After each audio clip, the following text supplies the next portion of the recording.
And we saw that the word for the Hebrew word of the day is Olah or Olam, which means a holocaust, sacrifice. As we've been saying, the wars that you've been seeing in this earth that will go into the final war is all put together as a holocaust to build the empire of darkness, to set up the rulership of Satan. And we're about to go into the teaching in the spirit of the so-called Black History Week or month, which is February. The Black History Week should be called Israelite History Week. But we're going to show the parts of the history that they don't even touch. We're going to touch base on the type of history to show you what's really going on in the earth, in the final battle, leading to crisis breaking through the atmosphere. So this is a very, very important teaching. Going through history, going through, a lot of detailed information that I want to use to bring forth this teaching. We're going to be using a book called The Synagogue of Satan. I'm going to pull that book as well, just in case. The Synagogue of Satan. A very, very important book. It's written by a gentleman named Andrew Carrington Hitchcock. One of the key books that actually captures what's going on in the earth that I think is highly neglected. So I'm going to put it in the limelight today to use that as a background to bring in forth this information, because after reviewing this stuff, I haven't seen any other book that consistently captured this thing in terms of the wars of this earth leading to the final war. I haven't seen another book that has captured this historically better than this to show you the financiers of all the wars behind the Holocaust. The fake Holocaust and the true Holocaust. The fake Holocaust is what they used to bring the Jewish Zionist state in Jerusalem. But the true Holocaust is what's happening to the one they gave us the February as the Black History Month. What happened to us as a nation, that is the true Holocaust. And that is leading to the ingathering of the kingdom. So without any further ado, we will go into this teaching. So let's pick it up now.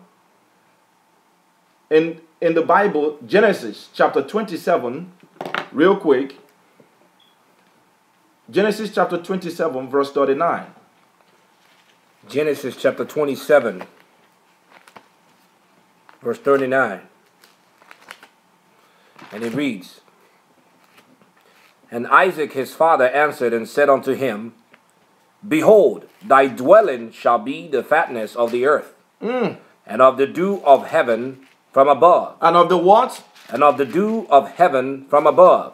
He's speaking to Esau, the father of the European powers that are controlling the earth. They are dwelling, because we received all the blessings. There's a battle between Esau and Jacob. Actually, before you read there, let's go to, we have to go to 2nd Ezra. Because these two people captures the final battle. The battle of Esau and Jacob essentially shows you what's going on in the earth. 2nd Ezra chapter 6 verse 9. In your apocrypha, then we'll go back to Genesis, because that's what it's all about. Because we saw that Esau's hands, Jacob's hands caught the heel of Esau. That shows you the battle of the trading places. We had that teaching on trading places. Esau and Jacob, the father of the Negroes, the Latinos, and North American Indians, so-called, and the father of the Caucasians that are controlling the world today. When the Western civilization collapses, then our government and our rulership is coming in full force. Chapter 6, verse 7. Yes, chapter 6, verse 9. This is where I want to read. Oh, verse 9. Yes, please. 2nd Ezra chapter 6, verse 9. And it reads, For Esau is the end of the world. For what? For Esau is the end of the world. When we studied this, we saw that the word Esau is Esau or Osa, which literally means to advance fast. They're going to be the most advanced people scientifically, technologically, by every means. They are the empires that will be ruling at the end of the world. And what happens after their civilization? And Jacob. And who? And Jacob. Jacob us, the true Israelite that are scattering, that they gave us the so-called Black History Month, the so-called Black and Latinos and Indians are what? Is the beginning of it that followeth. We are the sign to show the coming in of Christ's kingdom. The kingdom of Christ that is coming follows when this system collapses, and we're looking at it, and you're going to find out that these wars are designed to fulfill all this prophecy. The two things that I want you to take pay keen attention to is how the Messiah is bringing, has already prophesied about all these wars. But what you're going to see, he's already prophesied it, and it's all happening exactly like he prophesied it. And that's a paradox. So when we get into there, watch this now. So Esau, the end of this world system as we know it, the European civilization, and Jacob, the Negro slaves and Latinos and Indians are the powers that will take force under Christ, because we are the true Israelites that they don't want you to identify. So here we go. Now we saw back down to Genesis chapter 27, verse 39 to 41, because we know that we had to put on Jacob, our ancestor, had to put on Esau's garment to take the blessing. Remember that? The mother, Rebekah, had to prepare the meal and put him on him. So because Esau was red as all over like a hairy garment, and we had to put on their garment to receive the blessing. Now you're going to find out for them to receive their blessing, they have to put us on. That's what we call trading places. Esau is hiding as Jacob, and Jacob, they think he's an African, and he's an Indian, Latino. We don't know who Jacob is, the true Israelite. Like the documentary that we saw where they clearly identified that these are not the real Jews, but they're not going to tell you who Jacob is. But we had to defend it to show what's going on. So let's read it now. Genesis chapter 27, verse 39. And Isaac his father answered and said unto him, Behold, thy dwelling shall be the fatness of the earth, and of the dew of heaven from above. That's the blessings of earth first. They get to control the earth first. Go ahead.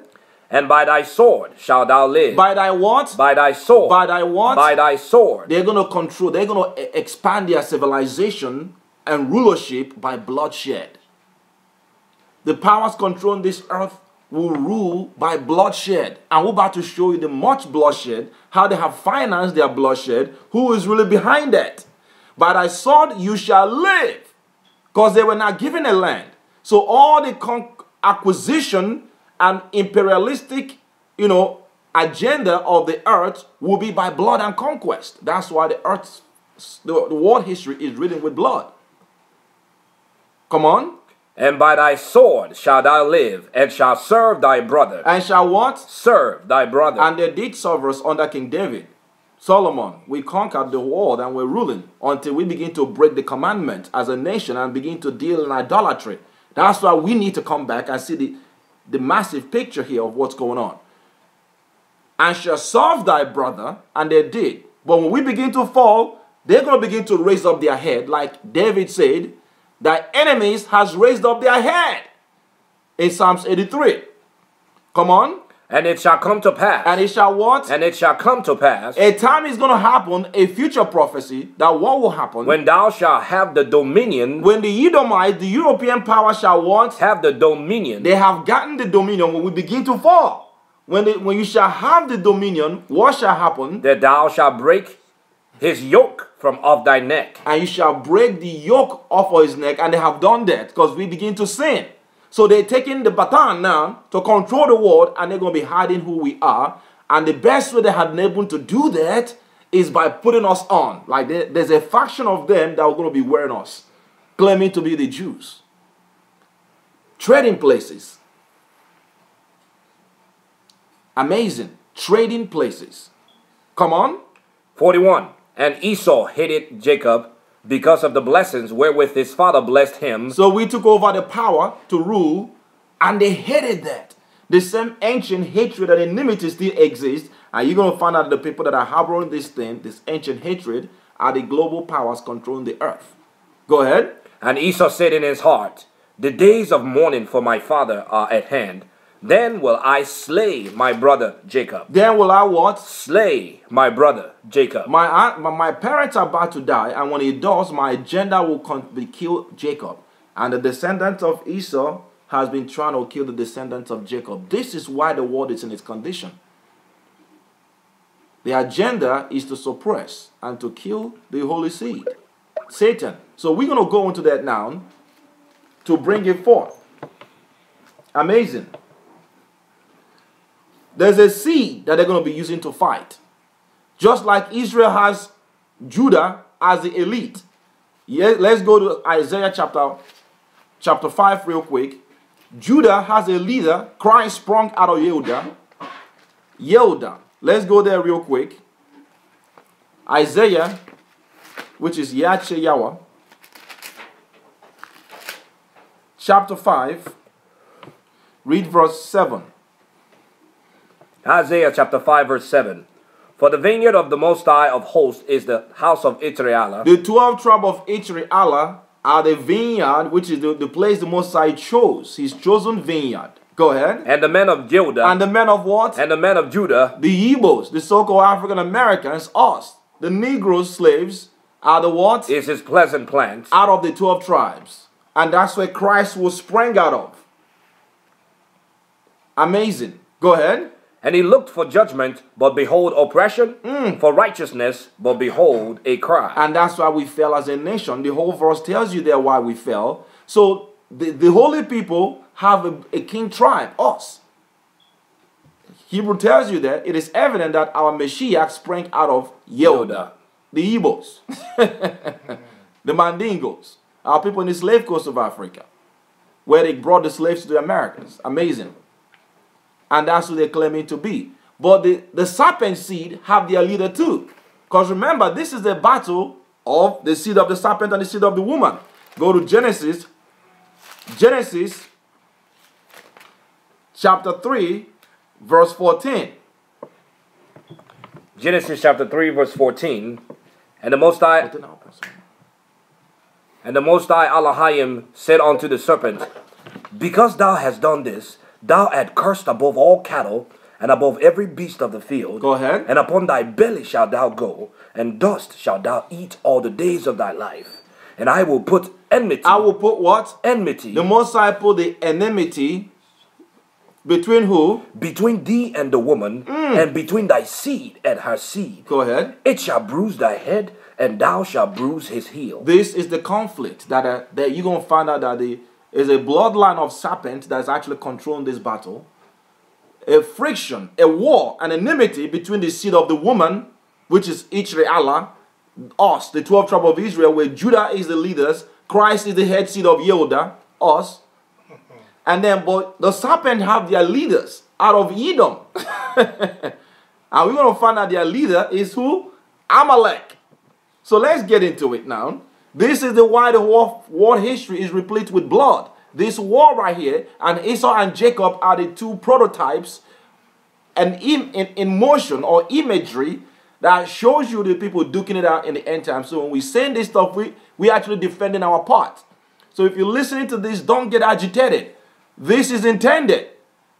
When you're listening to this teaching, don't get up. If you're a Gentile listening to this stuff, don't get upset. Because this is Holy Scripture. This is the truth. And this is for us to understand why the world is in its condition. Here we go. So let's go to Exodus chapter 17 and pick it up from verse 18. From verse 8. These are what you're about to see are the leaders. The leaders of the powers controlling the earth under Esau. Before we go there, let's find out who Amalek is. Genesis chapter 36, real quick. These is going to be the leaders. I was going to break it down, but we've done it before. Omeleka. The word Amalek in Hebrew is Omeleka. Meleka means to be like, in Hebrew, a king. That's the word for king. They are the elite of the earth. So let's read that now. Genesis 36, right? Let's read it. Verse 1. Genesis chapter 36, verse 1. Now these are the generations of Esau, who is Edom. Esau is what? Edom. Bloody. The word Odom or Dum or Ndum is blood. This is their generation. Jump down to verse 11. Verse 11 says, and the sons of Eliphaz were Timon, Omar, Zepho, and Gatam, and Kenaz. Go ahead. And Timnah was concubine to Eliphaz, Esau's son. And Timnah is a Horite, a troglodyte, a bloodline that linked to the Nephilims. And Timnah, on the female side, was what? Was concubine to Eliphaz. Eliphaz, who is Eliphaz? Esau's son. Esau's son. And what happened? And she bare to Eliphaz Amalek. He bare to Eliphaz who? Amalek. Omeleka. And we're going to find out what that means. Amazing. Now, let's go now to Genesis. To Exodus now. 17. Exodus chapter 17 verse 8. Exodus chapter 17 verse 8 now. We're trying to lay the foundation, the biblical identity of the people that are going to be behind the walls that we're about to go into before we go into it. Exodus chapter 17 verse 8. Go ahead. Then came Amalek. Then came who? Amalek. Omeleka. And fought with Israel in Rephidim. In Rephidim, that's when we were coming out of Egyptian slavery. The Negroes, the Latinos, the North American Indians, the 12 tribes. The people that came to fight us in combat were these people. Letting you know that this battle, the conflict of enmity is already going on. Go ahead. And Moses said unto Joshua, choose out men and go out, fight with Amalek. And fight with who? With Amalek. So if you're listening to this, we are doing our own spiritual battle by exposing who's behind all the death and destruction in the earth. You're going to find out is this Amalekah, the elite of the European powers.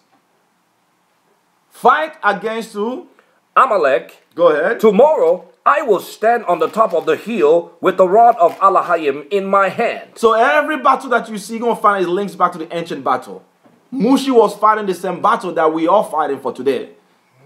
In different ways that we're trying to do that. Through media, through prayer, through networking, through exposing them, through everything we can do. We need to really show what to the earth. That's why with the Holy See to expose them. So the war can't fault us. We're doing the holy war. Come on. Verse 10. So Joshua did as Moses had said to him and fought with Amalek, and Moses, Aaron, and Hor. That's Joshua is Yachewa, and Moshe and Aharon. These are all our leaders that the Most High put His Spirit, the prophets. And Hor. Go ahead. Went up to the top of the hill, and it came to pass, when Moses held up his hand, that Israel prevailed. And when he let down his hand, Amalek prevailed. Omeleka what? Prevailed. Go ahead. But Moses' hand were heavy, and they took a stone and put it under him, and he sat thereon, and Aharon and Hor stayed up his hands. The one on the one side and the other on the other side. Go ahead. And his hands were steady until the going down of the sun. And that's how we should support our people that are fighting in this truth and support each other to fight spiritually against the forces that has oppressed us. Go ahead. Then Yachewa discomfited Amalek. Then Yachewa did what? Discomfited Amalek. Omeleka. Go ahead. And his people with the edge of the sword. With the what? With the edge of the sword. You think they have forgotten this history? No, they know. Come on. And the Most High said unto Mushi. Listen to what the power, the Meshiach, the Most High said to Mushi. What did he say to him? Write this for a memorial in a book. Why? And write what? Write this for a memorial in a book. Write this for a memorable account.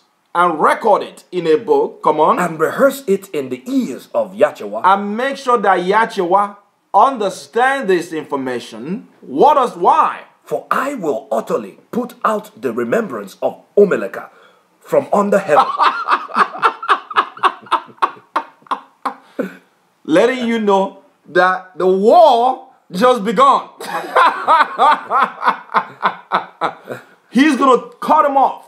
In Christian dogma and their doctrine, they tell you that, well, he took care of them, but that's not true.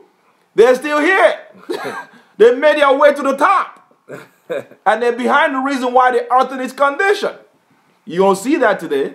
Go ahead. verse 15. And Mushi built an altar and called the name of it Ahaya Nisi. Ahaya Nisi. Why? For he said, because the Most High had sworn that Adonijah will have war with Omeleka from generation to generation. From what? Generation to generation. That means they're still They're here. still here. But in Christian churches today, they won't let you know that these people are still here. They won't identify who's behind the wars and the bloodshed because they're going to rule by sword. So let's get into it now. Before we pro forward. So something will also happen though. The Israelites, let's go to Jeremiah. Go to Numbers chapter 24 verse 20 before we proceed, because I want to lay the foundation before we go to the history. This is black history. This is Israelite history. The poor of the earth. We in a battle. That's why we went through slavery and colonization, oppression. It's a reason for that. Here we go. Numbers. Chapter 24 verse 20. Yes. And when he looked on Omeleka. When he looked on what? When he looked on Omeleka. Go ahead. He took up his parable and said. He took up his parable and said what? Omeleka was the first of the nations. Omeleka was the what? The first the of the what? The first. The first. When you go into the Hebrew to the meaning of that word first, it tells you they are the chief, the elite. It was prophesied that they're going to be the elite of the nation. What book? Verse 20. Read, Numbers start it chapter, again from the top. Numbers chapter 24 verse 20. Go and when ahead. he looked on Omeleka, he took up his parable A future prophecy now is about to prophesy. What is the prophecy? and said, Omeleka was the first of the nations. The what? The first of the nations. The elite of the earth. They're going to be controlling your banks, your international financial machineries and systems. There will be the first of the nations, the Ishi of the nations. Come on. But his latter end shall be that he perish forever. So there's an end time. In the end time, they will be destroyed forever. But before they're destroyed, Satan is going to use them mightily in a most profound way. Who's going to destroy them? Read verse 17. Verse 17. Who's going to destroy them in the end time? Let's find out who. I shall see him, but not now. Come on. I shall behold him, but not nigh. There shall come a star out of the Jacob. There shall come a star out of who? Out of Jacob. From which tribe of Jacob? Yehuda. So for it is evident that our Lord, our Meshiach, sprang up out of Yehuda, of which tribe Mushi spake nothing concerning priesthood. That's Hebrews chapter 13 verse 7.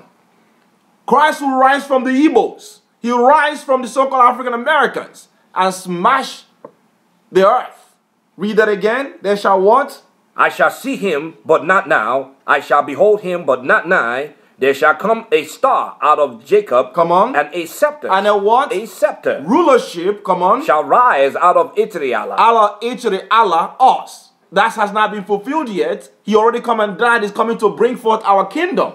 But before then, the powers under Satan will put us in much peril because of this global war from Genesis chapter 3, 14, 15. Come on. And shall smite the corners of Moab. Christ is going to smite the corner of what? Of Moab. The Palestinians now taking over our land in Jerusalem. Come on. And destroy all the children of Shet. All the children of Seth, which is Chieta.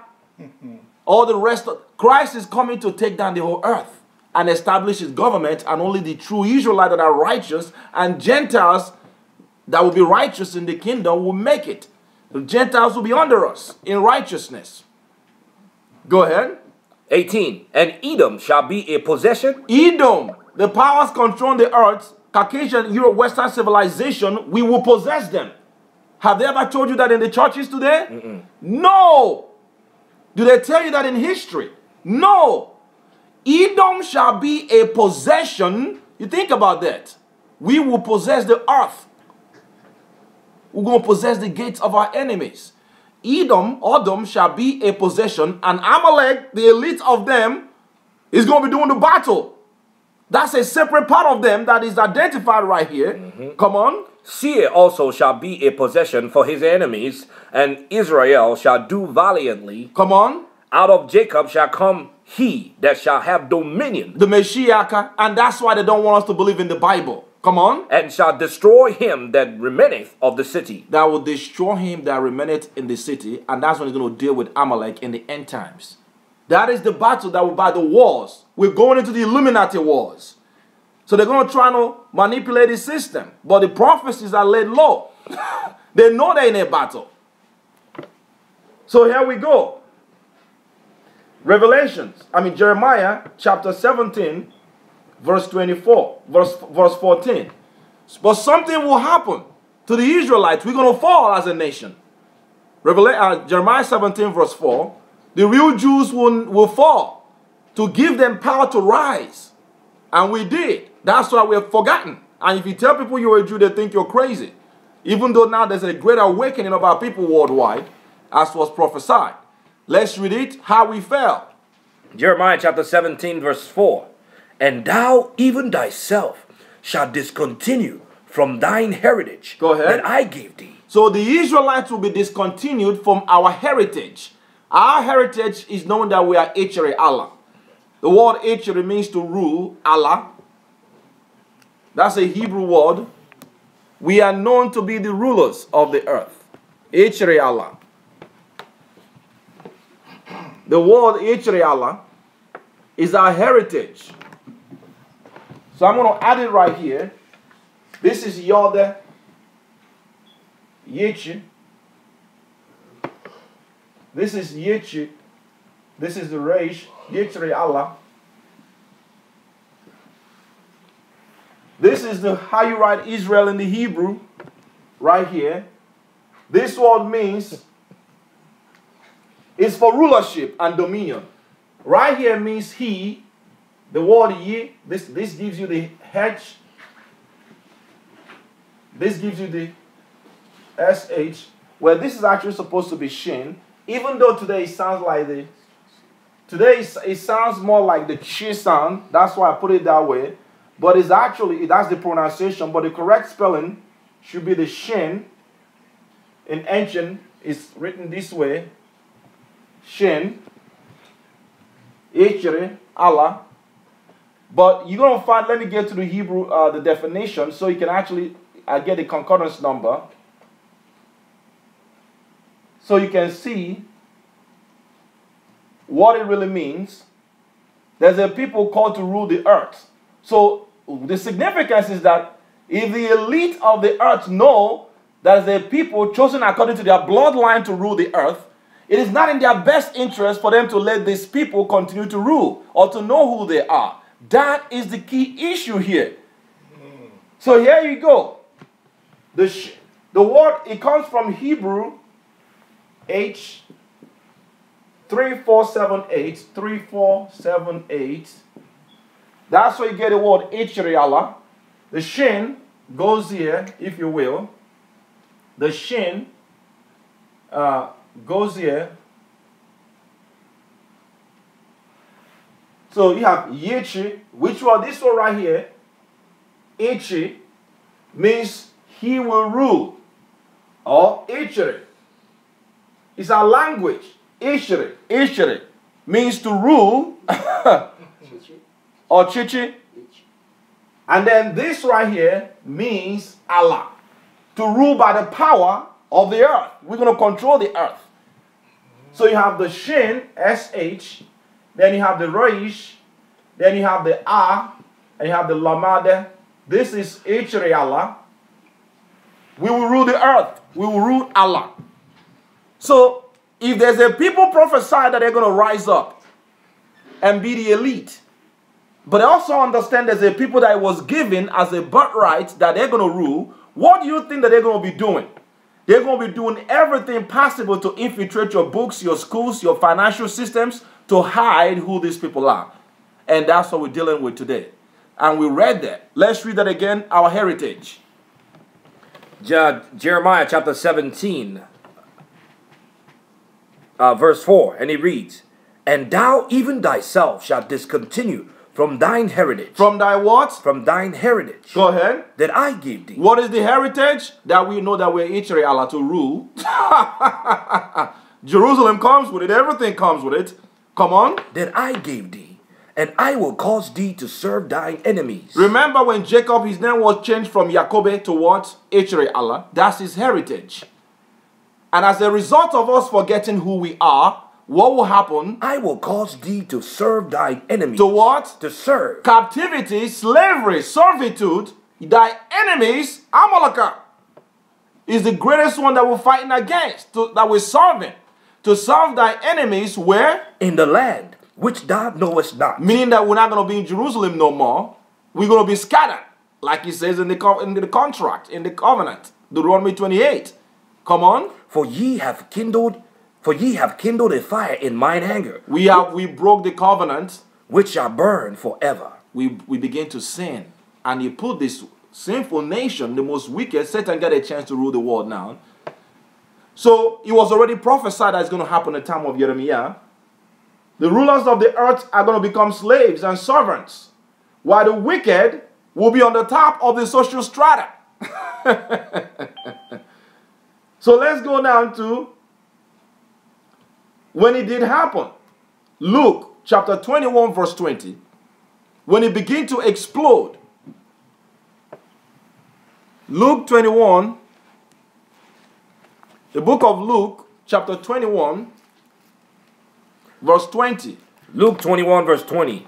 And when ye shall see Jerusalem compassed with armies. Because we continue to sin, we went to multiple captivities, but we have not gone to captivity worldwide. The global diaspora has not happened yet. Yes, we went to Babylon. Yes, we went to Assyria. Yes, we were in Egypt serving slavery. But the global captivity that will cause us to lose our identity has not happened yet.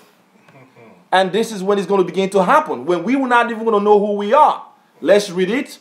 Luke chapter 21 verse 20. Go ahead. And when ye shall see Jerusalem compassed with armies. When you shall see Jerusalem, a big military built up around Jerusalem. Come on. Then know that the desolation thereof is nigh. Know that the destruction of Zion is nigh. Christ was speaking this in 33 AD. And it's going to be fulfilled in 70 AD. Come on. Then let them which are in Judea flee to the mountains. Flee to the what? To the mountains. The mountains are the wilderness in Africa. It tells you that in Matthew chapter 24. The mountains is wilderness. It's also in Revelation chapter 12. We fled into Africa, among other places, as a nation. Come on. And let them which are in the midst of it depart out. If you're in the middle of Jerusalem, get out. Come on. And let not them that are in the countries enter thereinto. Don't come into Jerusalem. Why? For these be the days of vengeance. For these be the what? The days of vengeance. The days of retribution, when the Heavenly Father is paying back his holy people for being disobedient. Our government has become apostate. It was already been infiltrated. They even contributed in giving us Christ to the Romans, who killed him under a Roman government cross. Come on. For these be the days of vengeance, that all things which are written must be fulfilled. So it was already written in the book of Deuteronomy that we're going to be going to slavery, losing our identity, go through oppression, documented. Come on. But woe unto them that are with child, and to them that give suck in those days. Let's see one of the things that are written that will be fulfilled. Go to Deuteronomy chapter 28 verse 68. In the spirit of so-called Black History Month, we need to remember this as well. We always have to remember that Christ said that everything that are written must be fulfilled. Where was it written? Because there was nothing like a New Testament then. It was already in the Old Testament, in the contract, in the Torah. Let's read Deuteronomy chapter 28, verse 68. And the Most High shall bring thee into Egypt again with ships. Into what? Into Egypt again with ships. Slave ships. Slave ships. The Most High shall bring thee into Egypt again with what? With ships. With what? With ships. With ships. Into Egypt again with ships. The real Jews. The world needs to know that in the light of what's going on this month. I want this teaching to be absolutely accurate. Come on. By the way, whereof I spake unto thee, thou shalt see it no more again. We're not going to be in Jerusalem. When we finally go to slavery on slave ship, we're not going to see our land anymore. Come on. And there ye shall be sold unto your enemies. We're going to be what? Ye shall be sold unto your enemies. We were already in Africa. being carried off to the Americas, who will be sold unto our enemies, come on, for bondmen, slave men, and bondwomen, and bondwomen, come on. And no man shall buy you. That's the law of redemption. No one will redeem us. When you sell into slavery, you are being redeemed. None of our leaders will redeem us. That's why we need to begin to get together. This is what Christ said will be fulfilled. So back to Luke now.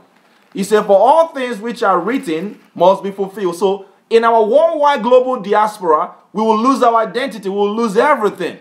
Amazing. Worldwide diaspora started after we were losing everything, not even know who we are. It's after we scattered. Let's read it. Luke, pick it up from where you left off. Chapter 21, where he says,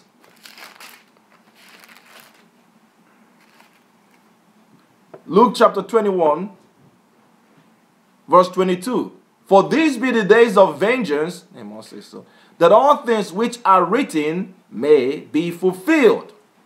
It was already written, exactly where we read it. Now is everything that was written now going to be poured out upon the holy people. Starting from us fleeing into Africa from 70 AD, 586 BC to 70 AD when Romans came. Read it, verse 20. Verse 20 says, and when he shall see... but woe on... Verse 23, I'm sorry. Apologize. But woe unto them that are with child, and to them that give suck, in those days. Why? For there shall be great distress in the land. There shall be great distress in Jerusalem, the remnant of our people. Come on. And wrath upon this people. Upon the holy people. That's why we need to know who we are. The war is against us, the holy people. Go ahead. And they shall fall by the edge of the sword, and shall be led away captive. Millions fell by swords and led away captives as slaves. Go ahead. Into all nations. Into what? All nations. Global diaspora. And when that happens, what happens starting from that time when we fall and now led captive into all nations? What will be happening to Jerusalem? And Jerusalem shall be trodden down of the Gentiles until the times of the Gentiles be fulfilled. Until the times of the Gentiles be what? Be fulfilled. Be fulfilled. So who is in Jerusalem right now? Gentiles. Gentiles. We know this history, but I need to capture this again.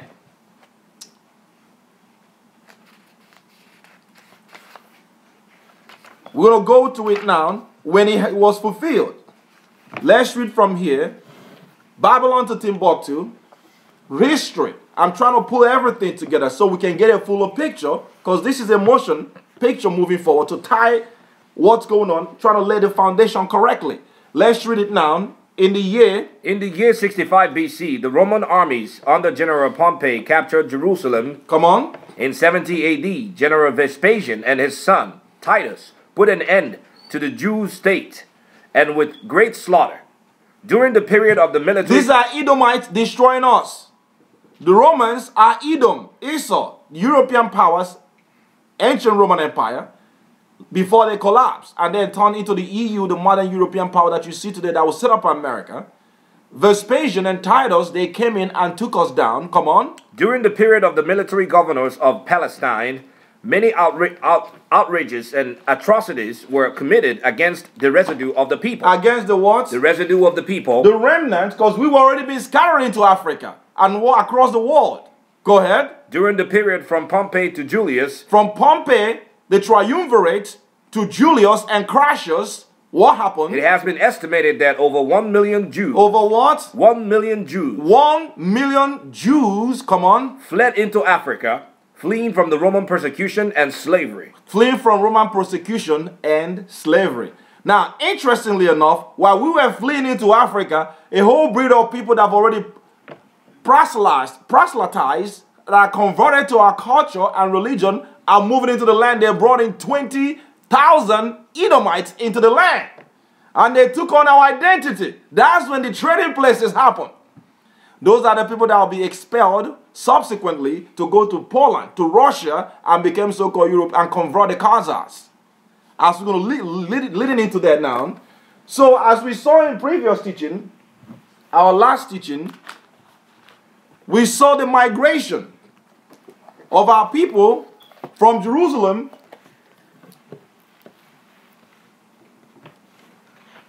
the Igbos, the tribe of Yehuda, Jerusalem, trembling under Rome, migrating from the Suez Canal to the Sudans into Africa, waiting for slaves to be captured.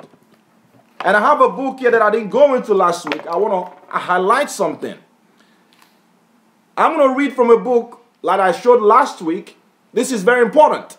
Stephen Jacob, The Heritage of Black Africans, Hebrew Heritage of Black Africans. Says here, the historian confirms the presence of black Hebrew Israelites and Jews throughout the length and breadth of motherland and centuries ago and now. Listen to what he says. He says in page 21, but the question still remains as to the title of the book, whether the early Ashanti, also the Ashanti are Hebrews as well, they're Israelites. The Ashan is a Hebrew word, T, a people of Ashanti. A lot of the slaves were carried from them too, just like us, the Igbos. He says here, we were all in Jerusalem with them at one point. The same culture, the same language, Bantu, Hebrew. Says here, whether the early Ashantis and related people have any connection with the Hebrews of Middle East, the answer which Professor William reaches is that the similarities are too great to be ignored and can be accounted for only by the fact that the ancient Hebrews, listen to this, are a parent stock from which the present Ashanti evolved, and the Igbos. In fact, it was listen to this, this is profound. It was the continuous influx. These are researchers, world-class researchers from Harvard, telling you this stuff.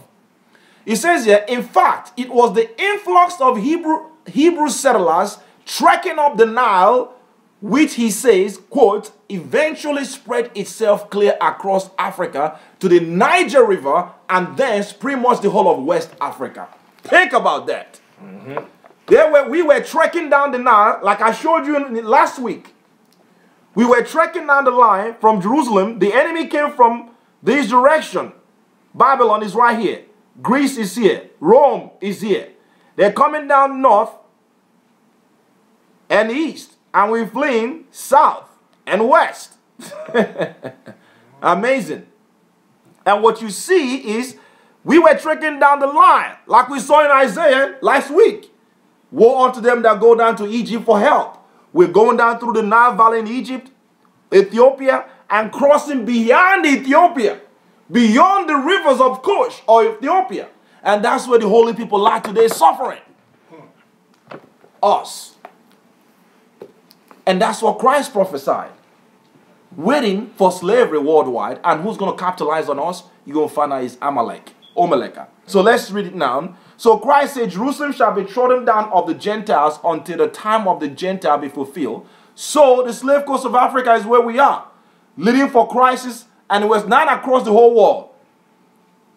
That's why before 1492, when Christopher Columbus came to America, the only place you found the tribe of Judah was the slave coast of Africa. They're still there today. We're worldwide now, divided as a nation. Think about that. So here we go. So now this takes us now to Revelations. Revelations. Chapter 2. Let's go to Revelation chapter 5 real quick. Revelations chapter 5. These become significant now. Why? Because we are now in a position to go to worldwide diaspora. This is the time that we are in Africa from 586 BC, 70 AD, our last time in Jerusalem, from 70 AD to the 1300 when the Arabs will discover us, and then which is that gave rise to trans-Sahara slave trade, and then you come the transatlantic slave trade that will happen subsequently. Watch what's going to be happening now. Christ will come out now before it happened to make a powerful statement. Christ already come and died, ascended into heaven. And something needs to happen because the war has already been prophesied in the Torah. Let's read it. Revelation chapter 5, verse 1. Revelation chapter 5, verse 1. And I saw on the right hand of him that sat on the throne a book written within and on the backside, sealed with 7 seals. Sealed with what? 7 seals. Go ahead. And I saw a strong angel proclaiming with a loud voice, "Who is worthy to open the book and to loose the seals thereof?" And to loose the what? The seals thereof. The 7 seals thereof, because the seal contains events that will happen in the earth. Come on. And no man in heaven nor in the earth, neither under the earth, was able to open the book, neither to look thereon. Go ahead. And I wept much. And I what? I wept much. Yakinenu was going through tribulation under the hand of the Romans. Christ was killed under the hand of the Romans. Our people, some of our elites, deceived and gave him up too. And he said, I wept much. Come on. Because no man was found worthy to open and to read the book, neither to look thereon. Come on. And one of the elders said unto me, "Weep not. Come on. Behold, the lion of the tribe of Yehudah." The lion of what? The tribe of Yehudah. The star from the tribe of Yehudah, the Igbos. The root of David. The root of Dawood, or Dode. Come on. Had prevailed to open the book. Go ahead. And to loose the seals thereof. And to loosen the seals thereof. So he loosened all the seals. He loosened all the seals. And the seals contain the events that will happen in the earth, leading to Christ's kingdom coming. So let's look at one of the seals. Read verse 6. Verse 6, and I beheld, and lo. Chapter 6, verse 1, I'm sorry. Chapter 6, verse 1, and he reads, "And I saw when the Lamb opened one of the seals, and I heard as it were the noise of thunder, and one of the 4 beasts saying, Come and see." Come and what? And see. Jump down to verse 3. This is the key seal that I want to focus on. Verse 3. And when he had opened the second seal, when he opened the second seal, what happened? I heard the second beast say, "Come and see." And what happened? And there went out another horse that was red. That was what? That was red. That was what? That was red. Keep that in mind. This is going to link to the red child or the rat child. The rat child, red. Because remember, Edom is red all over like a hairy garment. And what is this? Is Western powers. Come on. And what is he doing? And power was given to him. So a veil or a seal was opened for the powers controlling this earth to function. Power was given to him, or a space of time was allowed them to do what they got to do in the earth. What are they doing? And power was given to him that sat thereon to take peace from the earth. To take what? Peace from the earth. You're going to find that the wars are to take away the peace, and things are going to get horrible. To take away peace from the earth, come on. And that they should kill one another, and there was given unto him a great sword. A great what? A great sword. So who's the one who was red that was told that he's going to live by the sword? That will finance the desolation of the earth. The globalist power, Amalek. Yep. Amazing. To take away peace from the earth. And we're going to show you how they did that now. How did they fund the wars? To use them to take away our land in Jerusalem. Exactly what was prophesied. Amazing. To take away peace from the earth. Amazing. Continue to read. Stop right there. Let's get into it now. But before that happens, before they do what they got to do, the elite, the Amalekites, Christ is going to come to expose them before they actually begin to do their work and give us ammunition to expose them in the end time. Revelation chapter 2 verse 8 and 9. The Messiah will come and expose them first. Let's read it. Revelation chapter 2 verse 8. Go ahead. And it reads, "And unto the angel of the church in Smyrna write, These things saith the first and the last." The first and the what? And the last. Atho. He is the one from the beginning and the end. We saw this in our teaching last night. Go ahead. Which was dead and is alive. He died and is alive. This is the Atho, the Almighty Shodade, Allah. Our power, Ikendibo. Come on. "I know thy works, and tribulation, and poverty." He identified 2 types of Jews to give us ammunition, to expose them in the end times. I know thy works and tribulation, because the real Jews have been tribulating. We are fleeing to Africa. Exactly what he prophesied. And thy poverty, we are the poor of the earth, lost everything, going through slavery and colonization. But we are what? But thou art rich. We are rich. One form of Jews. The other form of Jew are what? Read it. But I know the blasphemy of them which say they are Jews and are not. They say they're blasphemy. They say it's a heinous lie. When they say they are Jews, they're lying. But who are they? But are the synagogue of Satan. They are the synagogue of Satan. Christ gives us ammunition to identify them. Revelation chapter 3 verse 9. Read that one before we move into the historical part of this now. Revelation chapter 3 verse 9. Because now we're going to be identifying the sin of the Amalekites that link to them. You can trace Amalek to, you can actually trace Amalek to what's his name? Grecian Empire. Zippo. You can trace him to Grecian Empire, Alexander the Greek, Father Philip the Macedon. Macedonia was controlled by Amalekites. All the way even into Roman Empire. The Caesars were Amalekite, absolutely. And then from there, you can trace them even in Khazaria. Amazing. Continue to read. Behold, Revelation chapter 3 verse 9. Behold, I will make them of the synagogue of Satan. Of the synagogue of Satan. Now we saw the teaching how they deal with Kabbalah. They're not believing in it. They're dealing with it. They deal with the Bible in esoteric mysticism. They really don't believe the Bible. Kabbalah. You're going to see that as we go into the history.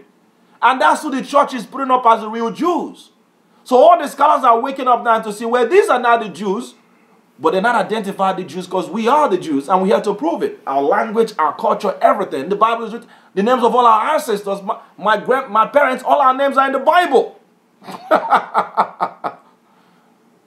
Behold, I will make them of the synagogue of Satan. Come on. Which say they are Jews. We say they are Yehuda. Come on. And are not. But they're not. Because the Igbos are. The African Americans are. Come on. But do lie. But they're lying. Every time they say they're Jews, they what? They do lie. Come on. Behold, I will make them to come and worship before thy feet and to know that I have loved thee. So they're going to acknowledge that the poor of the earth are the holy people, whether they like it or not. So, but before then, they got to put the world in peril. That red horse that has a sword to take peace away from the earth. They are fully functioning right now. So now we're going to show you the history. That brings us to the historical part now. So Christ gave us ammunition. This was happening in the first century because it's significant to understand. Why did Christ say this? Because when you know that the real Jews are going to lose their identity, going through slavery, losing everything, losing our heritage, but there's going to be a new breed of people claiming to be Jews, but they're not, where that need to be recorded. And he did that. So starting from this forward, when we go into the history, you're going to be hearing Jews and Jews and Jews and Jews. Keep in mind that these so-called Jews are actually Amalek, a brand of the Edomite, of the European power that are controlling the earth under Satan, that bloodline that is set apart. Let's read it. So we're going into the book now, titled The Synagogue of Satan, by Andrew Carrington Hitchcock. So this is coming from the European scholar. Again, he does a great job of giving you blow by blow, date upon date. So without any further ado, pay attention for the historical record and watch the accuracy. I want everyone to pay attention. This should be taught on the so-called Black History Month, which should be Israelite History Month. Of not just the black so-called Negroes, but also the North American Indians and the Latinos, the 12 tribes of Israel. We're doing this in that spirit, in light of all this stuff. This is the part of the history that I don't tell you because I'm going to show something at the end of this that blew my mind. And this is also going to show you the accuracy of the Bible. That the Bible is true. Can be disputed once you identify the real Jews. Let's read it. This is the Khazar conversion to Judaism? Yes, please. Okay. In 740 AD... We're dealing with the Illuminati wars. You're going to see how all the wars are funded by this Amalekite that will find it, because it was prophesied that they're going to make their way to the top. Watch this. Go ahead. Okay, it says here. In 740 AD, in a land locked between the Black Sea and the Caspian Sea... In 740 AD, in a land locked between the Black Sea and the Caspian Sea, known as Khazaria. And I'm going to try to allow him to read the history so that I don't have to interfere very much, because just listen to the history. I'm just going to make a few comments here or there because I want to get through the history and come back to the final wars. Go ahead. Why not just use that one and read it? That's correct. Yeah, let me just use that one. Well, yeah, let me just put it over here. You can take it. Yes, let me have you use the computer. Use this one.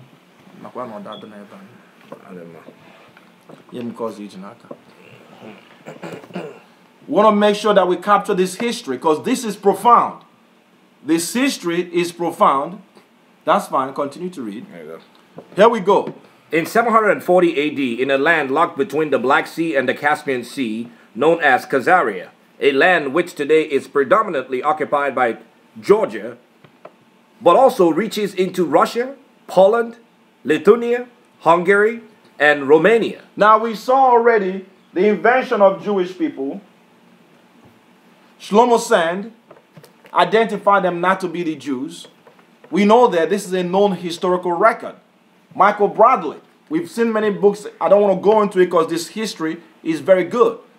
But when they were released after the real Jews left, they went to Russia, Poland, the Caspian Sea. That's where the Khazars are going to be converted. Let's look at that. Read it. Okay. The modern Jewish race is born. A modern Jewish race that... Read that again. In 740 AD. In 740 AD, in a land locked between the Black Sea and the Caspian Sea, known as Khazaria, a land which today is predominantly occupied by Georgia, but also reaches into Russia, Poland, Lithuania, Hungary, and Romania. The modern Jewish Jewish race is born. A modern Jewish race that incidentally is not Jewish. It's not what? It's not Jew. Now listen to this now. This is actually by the Caspian Sea, Russia, Poland, Lithuania. These are Europeans. And the interesting that I want you to keep in mind is that when you look at the maps, Khazaria is part of Roman Empire. Khazaria is part of ancient Roman Empire. These are Edomites and Amalekite. Amalek made his way to Khazar, and they were called the serpent people. Go ahead. How can this be, you ask? Well, at that time, the Khazarian people felt a vulnerable people as they had Muslim on one side of them and Christians on the other side of them, and thus constantly feared attack from either side. Furthermore, the Khazarian people were of neither faith and instead practiced idol worship, which made them ripe for invasion by a people who wished to convert them to an established faith. The Khazarian king, King Bulan... That's King Bulan. Go ahead. Khazarian king, King Bulan, decided in order to protect themselves against attack, the Khazarian people must convert to one of these faiths. But which one? If they convert to the Muslim faith, they would risk attack by the Christian, and if they convert to the Christian faith, they would risk an attack by the Muslims. They were pressed on both sides. They could have converted to either one. So they went to research religion that they can convert to, and if they went to so-called Mohammedan, all these are all by proxy, by the way. Idols. They're by proxy, they're not really intended. Come on. He had an idea. There was another race that he was aware were able to deal with both the Muslims and the Christians either side of him. This was in 740 AD, 740 years after the death of Christ. It's all happening at this time. Go ahead. Predominantly in matters of trade. A race which also dealt with Khazarians in the same manner. That race was the Jews. See that? Christ already prophesied about this around the 1st century. Now it's going to begin to happen now by the 7th century. Go ahead. King Bulan decided if he instructed his people to convert to Judaism, he would keep both the Muslim and the Christians happy, as they were both already willing to trade with the Jews. So this was what he did. King Bulan was right. He would live to see his country unconquered. His people converted to Judaism. His people did what? Converted to Judaism. They converted to Judaism. That's what they call it. The religion of so-called black people and Latinos and North American Indians. He will convert to our custom and our culture. Go ahead. His people converted to Judaism enthusiastically and adopt the principles of the most holy Jews book, well, Jewish book, the Talmud. The what? The Talmud. Talmud is Babylonian. It's a satanic, Kabbalistic, Nimrod-rich book. The Talmud is satanic occultism, ancient mysticism. They're not dealing with the Bible. Think about that. Go ahead. There are many things the king would not live to see. However, he would not live to see his Asiatic race of converts to Judaism one day present 90% of all the Jews on the planet. They're presently 90% of all the people they call Jews in the planet, because now the real Jews has been fled into Africa. They're still here, the slaves, because now we went into for slavery. This is so amazing how, when you piece all this history together, how we were waiting to be carried off in slavery, and they're growing to build themselves up to set up the modern world. Go ahead. And call themselves Ashkenazi Jews. And they call themselves what? Ashkenazi Jews. Fake Jews. Go ahead. When in fact they were not Jews, but simply an Asiatic race of people who converted to Jews' religion while still continuing to speak the Khazarian language of Yiddish. And we read that already in this book. They were speaking Yiddish, which is a Gothic, Slavic language from Eastern Europe. We've studied deeper into there to understand that we, the Hebrews, they call us the Hebrews. Yehuda, the tribe of Judah, is called the Hebrews. The Ashanti, the Mandingo on the slave coast of Africa. We still, those Bantu speakers, or Bait, or Beta, is that word Bantu is Beta Israel, or the house of Jacob, or Israel, still speak the language. And they minimize that. And they say we speak a Niger Congo language. What is Niger Congo? You can't even, there's nothing like a Niger Congo in ancient history. What? And they have redesigned the whole earth. The same people. What is a Bantu language? That's good enough to link us to Bait, which is House of Israel. I'm glad that's enough evidence.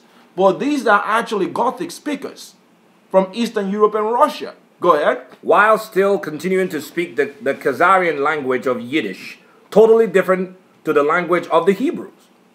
He would not live to see his people turn to the descendants of a man far more powerful than him, who would be born just over 1,000 years later in Germany, a man named Bure, who would spawn the Rothschilds dynasty. Who will spawn the what? The Rothschilds dynasty. Remember, we saw the red. We're going to find out what that Rothschild means. Go ahead. He would not live to see this dynasty usurp the wealth of the world through deception and intrigue. They're going to usurp the wealth of the world through deception and intrigues. Go ahead. Which they would finance through the vast riches they accumulated as they usurp the wealth of the world by gaining control of the world's money supply. They're going to gain control of the what? The world's money supply. M1, that's the money in circulation, or the control of the flow of money, the flow, capital flow, if you will.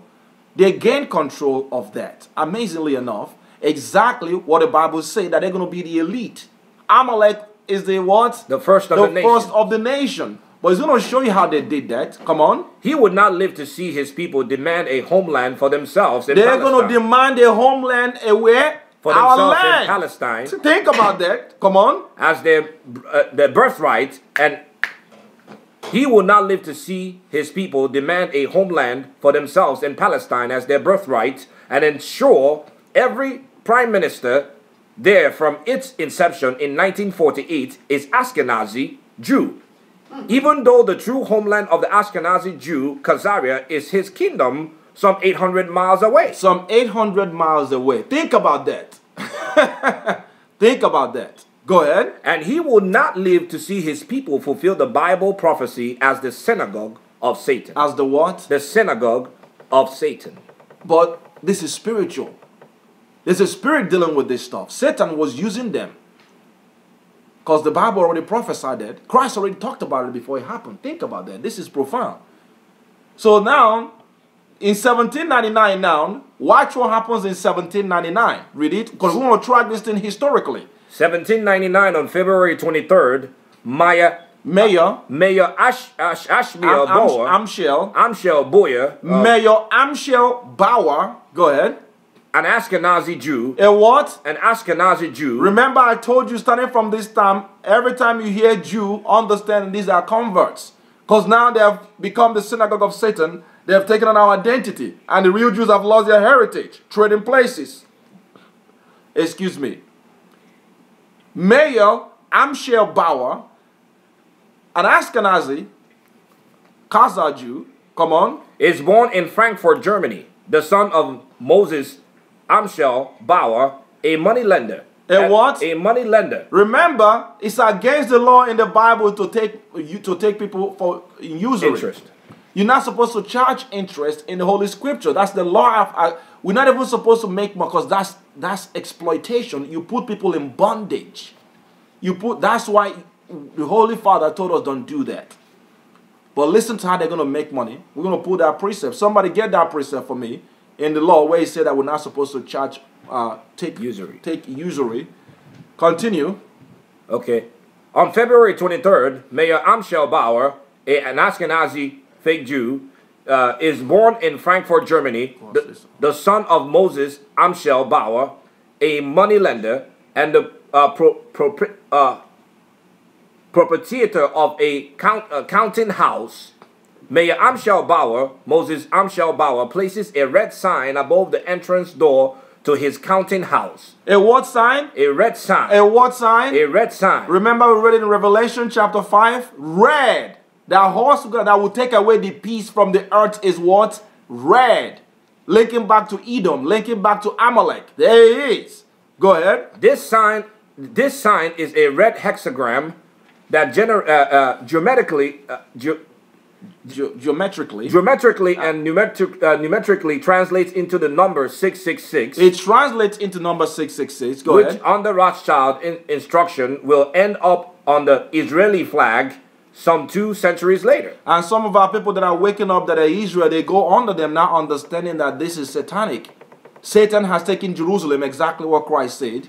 Jerusalem shall be under the Gentiles, and the leaders of the Gentiles are the elite, Amalek, and they put the 666 as a so-called Israeli flag. Go ahead. 1760. This is in 1760 now. Go ahead. During this decade, Mayor Amschel Bauer works for a bank owned by the Oppenheimers. Oppenheimer, you know about Oppenheimer, the biggest financiers of the earth. They're also Jewish. Go ahead. In Hanover, Germany. He is highly successful and becomes a junior partner. Whilst working at the bank, he became acquainted with General von Estorff.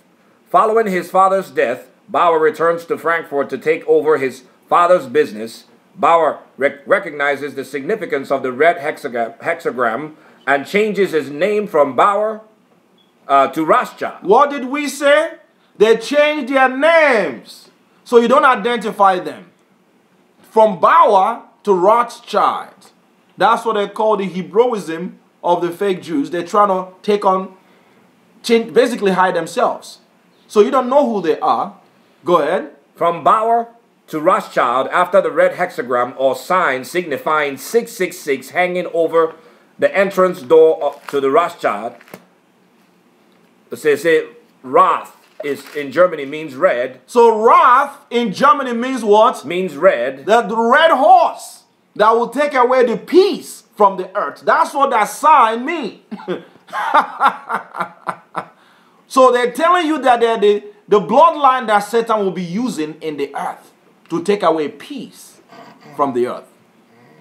Go ahead. Roth in Germany means red. Schild is German for shield or sign. Under his new identity of Mayor Amschel Rothschild, he discovers that General von Esfort is now attached to the court of Prince William IX of Hesse-Hanau. Go ahead. One of the richest royal houses in Europe, which gained its wealth by the hiring out of Haitian soldiers to foreign countries for vast profits. Come on.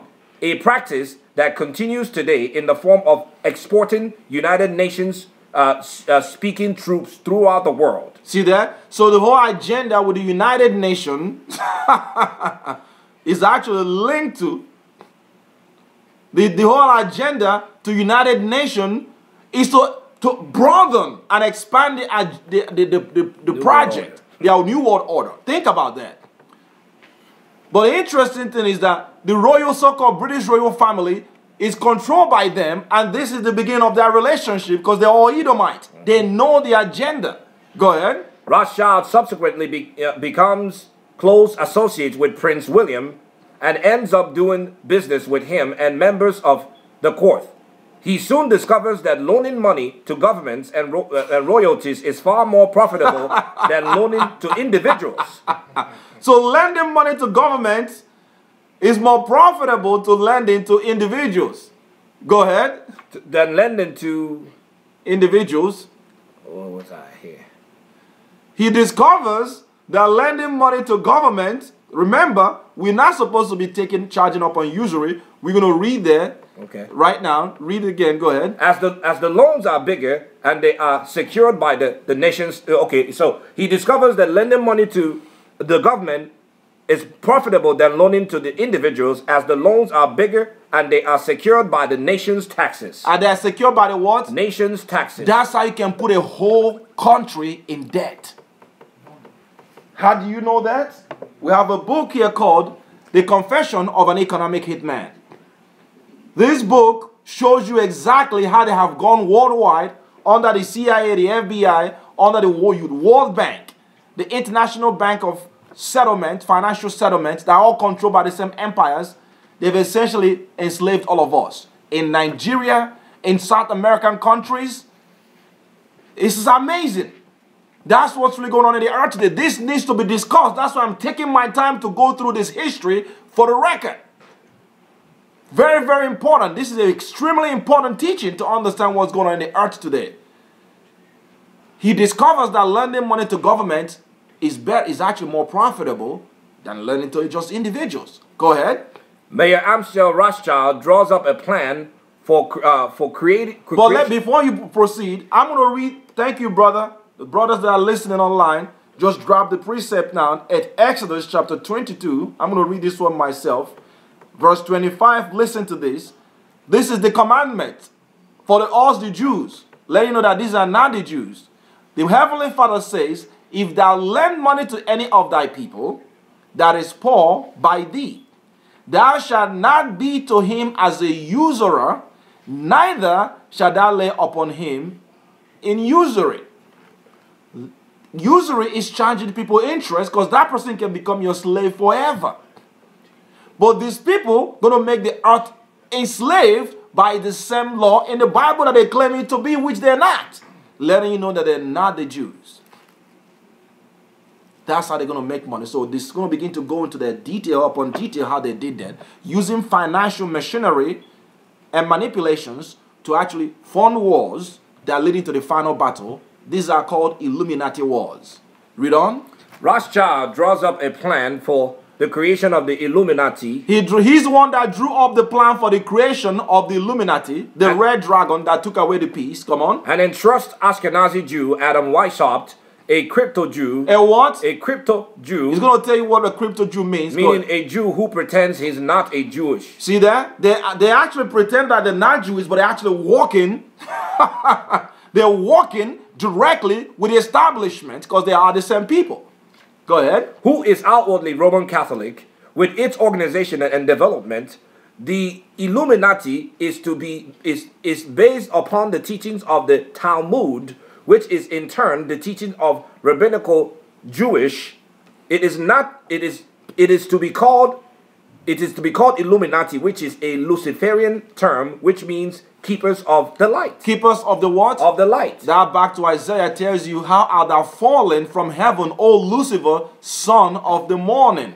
The morning son, Lucifer, is the lightened one, halal in Hebrew, that shines, full of gems when he was created, covered with gemstones. And they're keeping his agenda on the earth.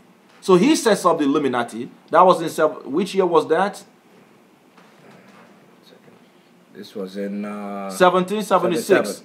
1776. Mm-hmm. Continue. Okay. So this is the next one, right? Yeah, this is, let's pick it up when he set it up. He set up the plan to do that. Now in 1776 is going to go to official record. Go ahead. Weishaupt officially completes his organization of the Illuminati on May 1st on this year. The purpose of the Illuminati is to divide the non-Jews the Jewish through political, economic, social, and religious means. The plan is for the opposing sides of the Goyim, which is the non-Jews. That's what the Hebrew word in the Bible, goy or goyim or gewa, that's those other people, non-Jews. Go ahead. To be armed. That's our language. It's how they twist everything. What you're going to see that how they twisted everything. Under Zionism, they make themselves the Jews and they became the seed of Satan, under Satan, to hide who we are and to destroy us. So all the promises given to us, according to the Bible, they deal on the other side of Kabbalah and mysticism, on the being Jews, but under Satan, really, when you understand what's going on.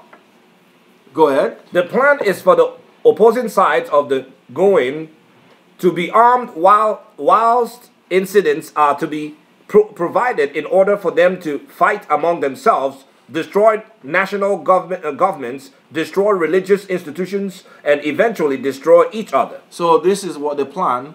There will be nothing like nationalism. So this concept of nationalism that they created was a fraud too.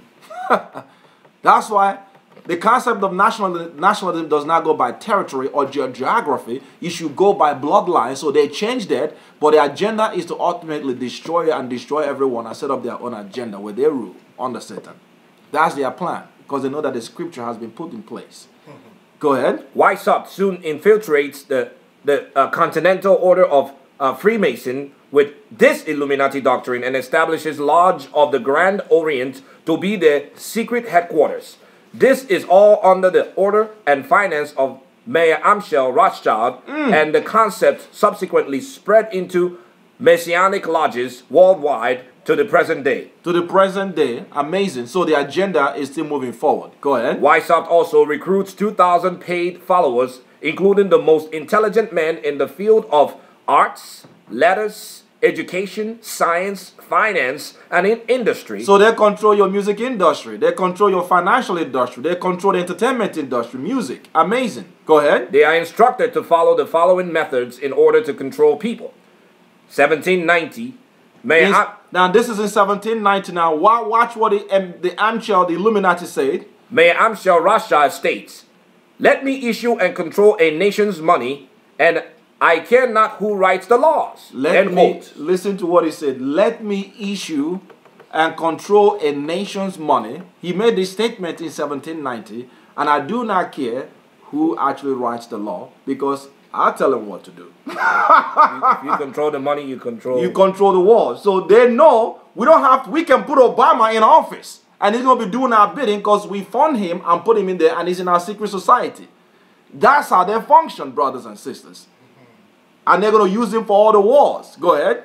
Adam Weishaupt issues his order for that's in 1784 now. 1784. Adam Weishaupt issues his order for the French Revolution to be started by Maximilien Robespierre in book form.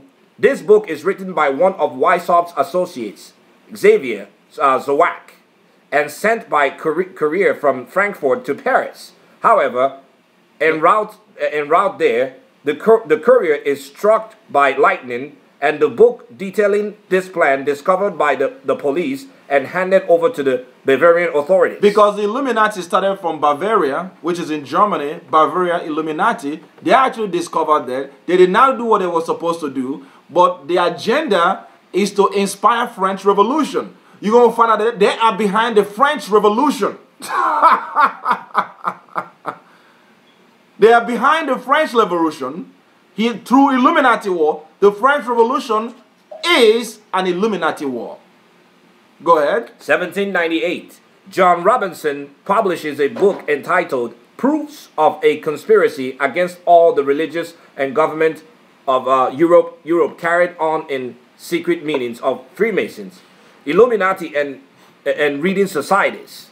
In this book, Professor Robinson of the University of Edinburgh, one of the leading intellects of his time, who in 1783 was elected General Secretary of Royal Society of Edinburgh, gives detail of the whole Rothschild Illuminati plot. So he's about to expose it in this book in 1798. Go ahead. He advises how he had been a high degree Mason in the Scottish Rite of Freemasonry and had been invited by Adam Weishaupt to Europe, and where he was given a revised copy of Weishaupt's conspiracy. However, although he pretended to go along with it, Professor Robinson did not agree with it and therefore published his aforementioned book to expose it. The book includes details of Bavarian government's investigation into the Illuminati and the French Revolution. So this is actually a real truth. It's almost amazing how they're trying to put forth their agenda using intellectuals. They can actually pay you if you're well astute, because they fund them, they pay them very well, and you can actually come up with concepts, and they fund your concept and popularize it, and they use that to enslave the world. This gentleman, this professor, was not down with it, so he writes a book to expose it. Go ahead. 1811. Either the application for renewal of the charter is granted, or the United States will find itself involved in a most disastrous war. Now this is the son, because this gentleman now has about 5 sons. One went to France, one went to Austria, one went to the United States, Nathan Rothschild. One was in Britain. There's one more. They actually control all the central banks. The agenda is to set up central banks of the world and using central bank to fund wars. They did finally by the 1800, when they made that statement, he said, because a time to renew the American charter, what they call the American Central Bank, or the First Bank of America, or the First Central Bank of America, the charter came into expiration, and he needed the Congress to actually vote for it. And this gentleman, and it did not go through, and he was telling them, listen, if you guys did not renew the charter, because they need to get into the central banks to control the printing of the money. That's what he said. You let me control the money, then I can care less who makes legislations. Now he's making a threatening statement, say it's either, in quotes, the application for the renewal of the charter is granted, or the United States will find itself involved in the most disastrous war. End quote. What does that tell you? They're going to pull it. And they did. Let's read it. That statement was in 1811. So now in 1812 now, watch what's going on. Backed by Rothschild's money and Nathan Mayer Rothschild's order, the British declares war on the United States. The British government, because they essentially control the British government, funding them. They declared war.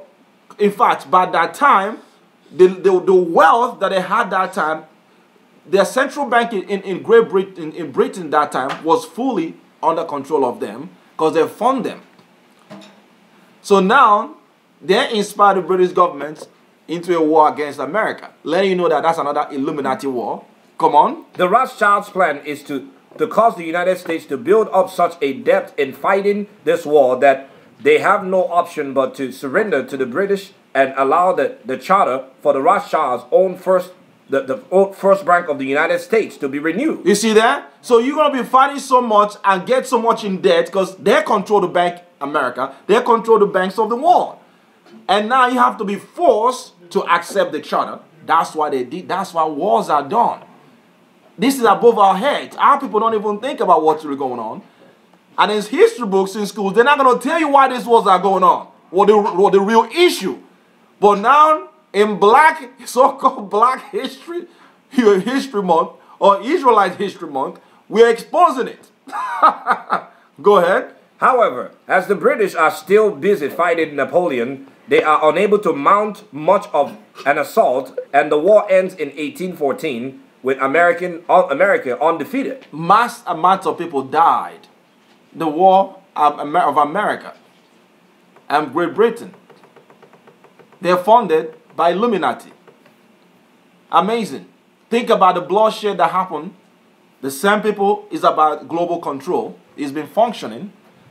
1815 now. Go ahead. The 5 Rothschild brothers worked to supply gold to both Wellington's army through Nathan in England. Nathan is in England. And Napoleon's army through Jacob in France. Jacob, his son, in France. And begin the policy of funding both sides in war. They fund what? Both sides in war. They fund both sides of the war. Every international war is an Illuminist war. They fund both sides because they find out that war is profitable. Go ahead. The Rothschilds love wars because they are massive generators of risk-free debts. Risk-free debt. Why? Because I think he's going to explain it, so I don't even have to explain it. Go ahead. Risk-free because the debts are guaranteed by the government of a country, and therefore the efforts of the population of that country, and furthermore, it doesn't matter which country loses the war because the loan are given on the guarantee that the victor will honor the debts of the vanquished. And they're going to go back and rebuild the earth like they did after World War I and II. Reconstruction, what they call reconstruction. When I studied political economics in college, we never understood why this was happening. Why is America helping to actually send billions of dollars to reconstruct Europe that they helped destroy? Is the agenda. Problem, solution, and synthesis. Thesis, antithesis, and synthesis. Go ahead. Whilst the Rothschilds are funding both sides in this war, they use the banks they have spread out across Europe to give them the opportunity to set up an unveiled postal services network of secret routes and fast couriers. So they control your post, the dissemination of information. Eventually, they're going to also capture the media as well. Go ahead. Relevant post these couriers carry. These couriers carry is open up by these couriers and details of their contents given to the Rothschilds, so they are always one step ahead of the current events. Go ahead. These Rothschild couriers are the only merchants allowed to pass through the English and French black blockades, and they use this advantage to keep Nathan Mayer Rothschild up to date. It's because you need information. That's what the stock market is all about. They need information to know how to move and manipulate the market in terms of market volatility. Amazing. So they know that they infiltrate the news media. They infiltrate the information. So they'll read your mail. This is just the beginning of NSA. Snooping and everything, getting information so that they can know how to steer the public for their own agenda. It was happening back then. Go ahead. These Rothschild's courier are the only merchant allowed to pass through the English and French blockades. This is during a war. Go ahead. And they use this advantage to keep Nathan Mayer Rothschild up to date with how the war is going, so he is able to use that intelligence to buy and sell from his position on the stock exchange in accordance with that intelligence. Go ahead. One of the Rothschild's courier, a man named Rothworth, upon learning the British won the Battle of Waterloo. The Battle of Waterloo. Listen, this is another Illuminati war. Go ahead. Takes off for the channel and delivers his news to Nathan Mayer Rothschild a full 24 hours before Wellington's own courier. Go ahead. Nathan Mayer Rothschild subsequently enters the stock exchange and instructs all his workers to start selling consoles. So that means the stocks. Go ahead. Known as bonds today. I mean the stocks and bonds. Go ahead. Due to the Rothschilds' reputation for being one step ahead with regards to information, the other traders panicked. Think the British have lost the war and started selling frantically. As a result of the consoles, the stocks plummet in value. At which point Nathan Mayer Rothschild discreetly instruct his workers to purchase all the stocks they can lay their hands on. They see that? They tank the market and they begin to buy them up again. Go ahead. When the news come through that the British had actually won the war, the consoles rocket up to a level even higher than before the war started. Because they've already bought all the stocks now, because they already got the information ahead of time. Go ahead. Leaving Nathan Mayer Rothschild with a return of approximately 20 to 1 on his investments. In 20 to 1 on investment, because he already got the information what will happen that the British won the war. Go ahead. In fact, Nathan Rothschild openly bragged that in his 17 years in England, he had increased his initial 20,000 euro stake, even 20,000 pounds, pounds. right? Yeah, that's about pounds. Yes, stake given to him by his father, 2,500 times to 50,000. To 50 million pounds. 50 million pounds. Amazing. Wow. That's actually they're able to take. This is what you call 2,500 return on investment. They use money to build the empire. They understand how money is used to set up empire. It's not about money for them because these are wealthy men, but it's about this battle against us, as you see at the end of this teaching, to tie everything together. Continue to read. The ownership of these bonds and consols gives the Rothschild's family complete control of the British economy. Now, the undisputed financial center of the world following Napoleon's defeat and forces the British to set up a new Bank of England under the control of Nathan Mayer Rothschild. So now they took over England, they took over the economy, they're setting up a new Bank of England. So this Bank of England, you're going to find out that practically owns America. He's owned by Amalek. Exactly what the Bible says. The Amalek is the head or the chief or the first or the elite of the world. It's in the Bible, brothers and sisters. Go ahead. Back to 1815. This is the year Nathan Mayer Rothschild makes his famous statement, "I care not what puppet is placed upon the throne of England." What did he say? I care not what puppet is placed upon the throne of what? Of England. Which you can also call about also America today, because they're still doing the same thing. To rule, come on. I care not what puppet is placed upon the throne of England to rule the empire which is on the sun. It never sets. Which one of the sun never sets? The man who controls British money supplies British money supply controls the British Empire, and I control the British money supply. End quote. These are the Rechah, the Amalekites, in full function. This is how they're going to make them. They made themselves all the way to the top by manipulating the market, funding, imploding government, economic, putting most people in debt, bloodshed, and behind wars.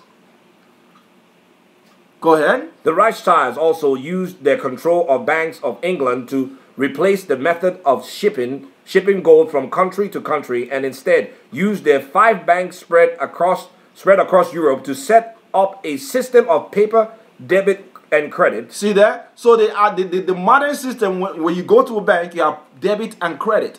These people are smart and intellectuals. They set it up.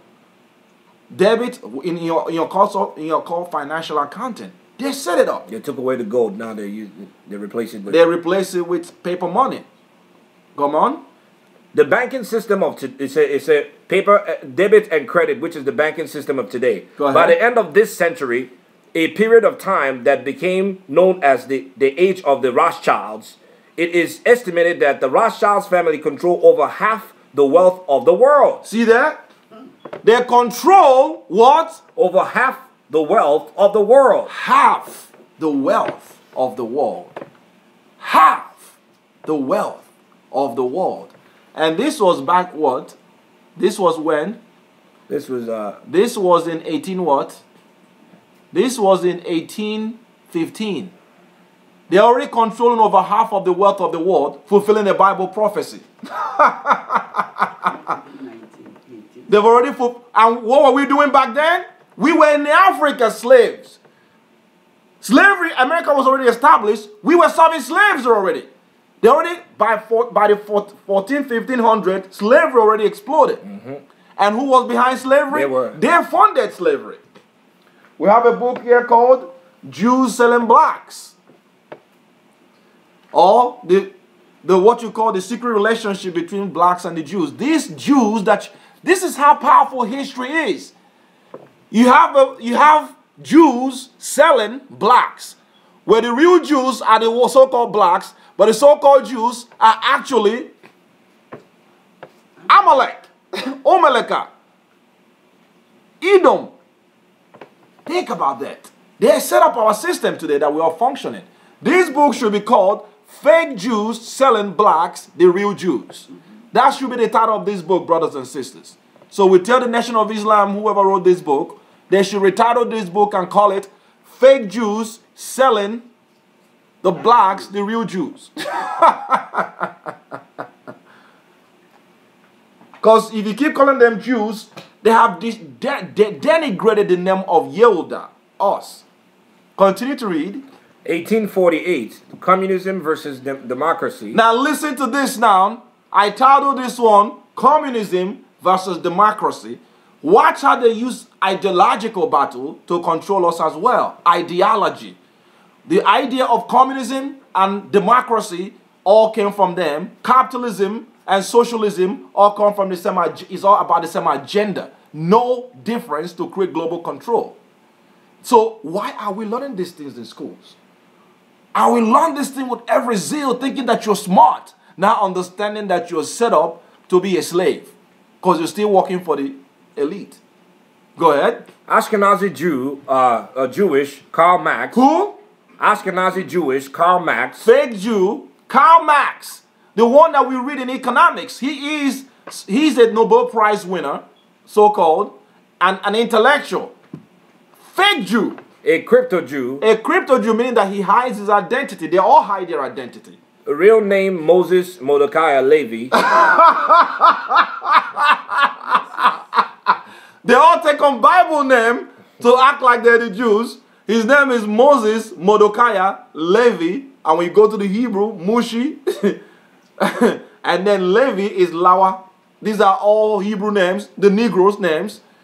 Why they're striving so hard to take on our identity, to hide us.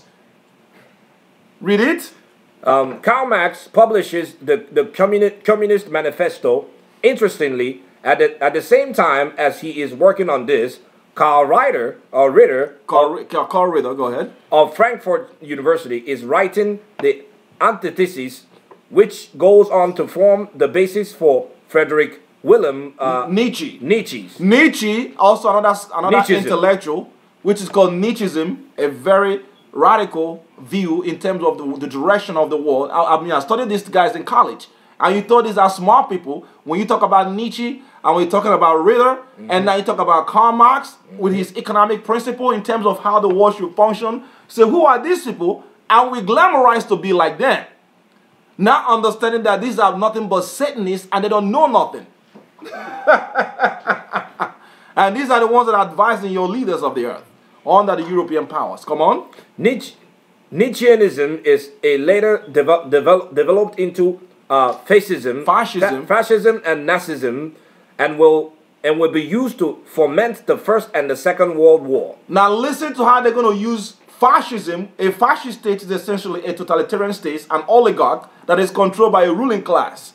And they destroy all the laws and set up a total undermine of the same principle that they teach of freedom and free will. So you're not going to have free will, but it's fascist.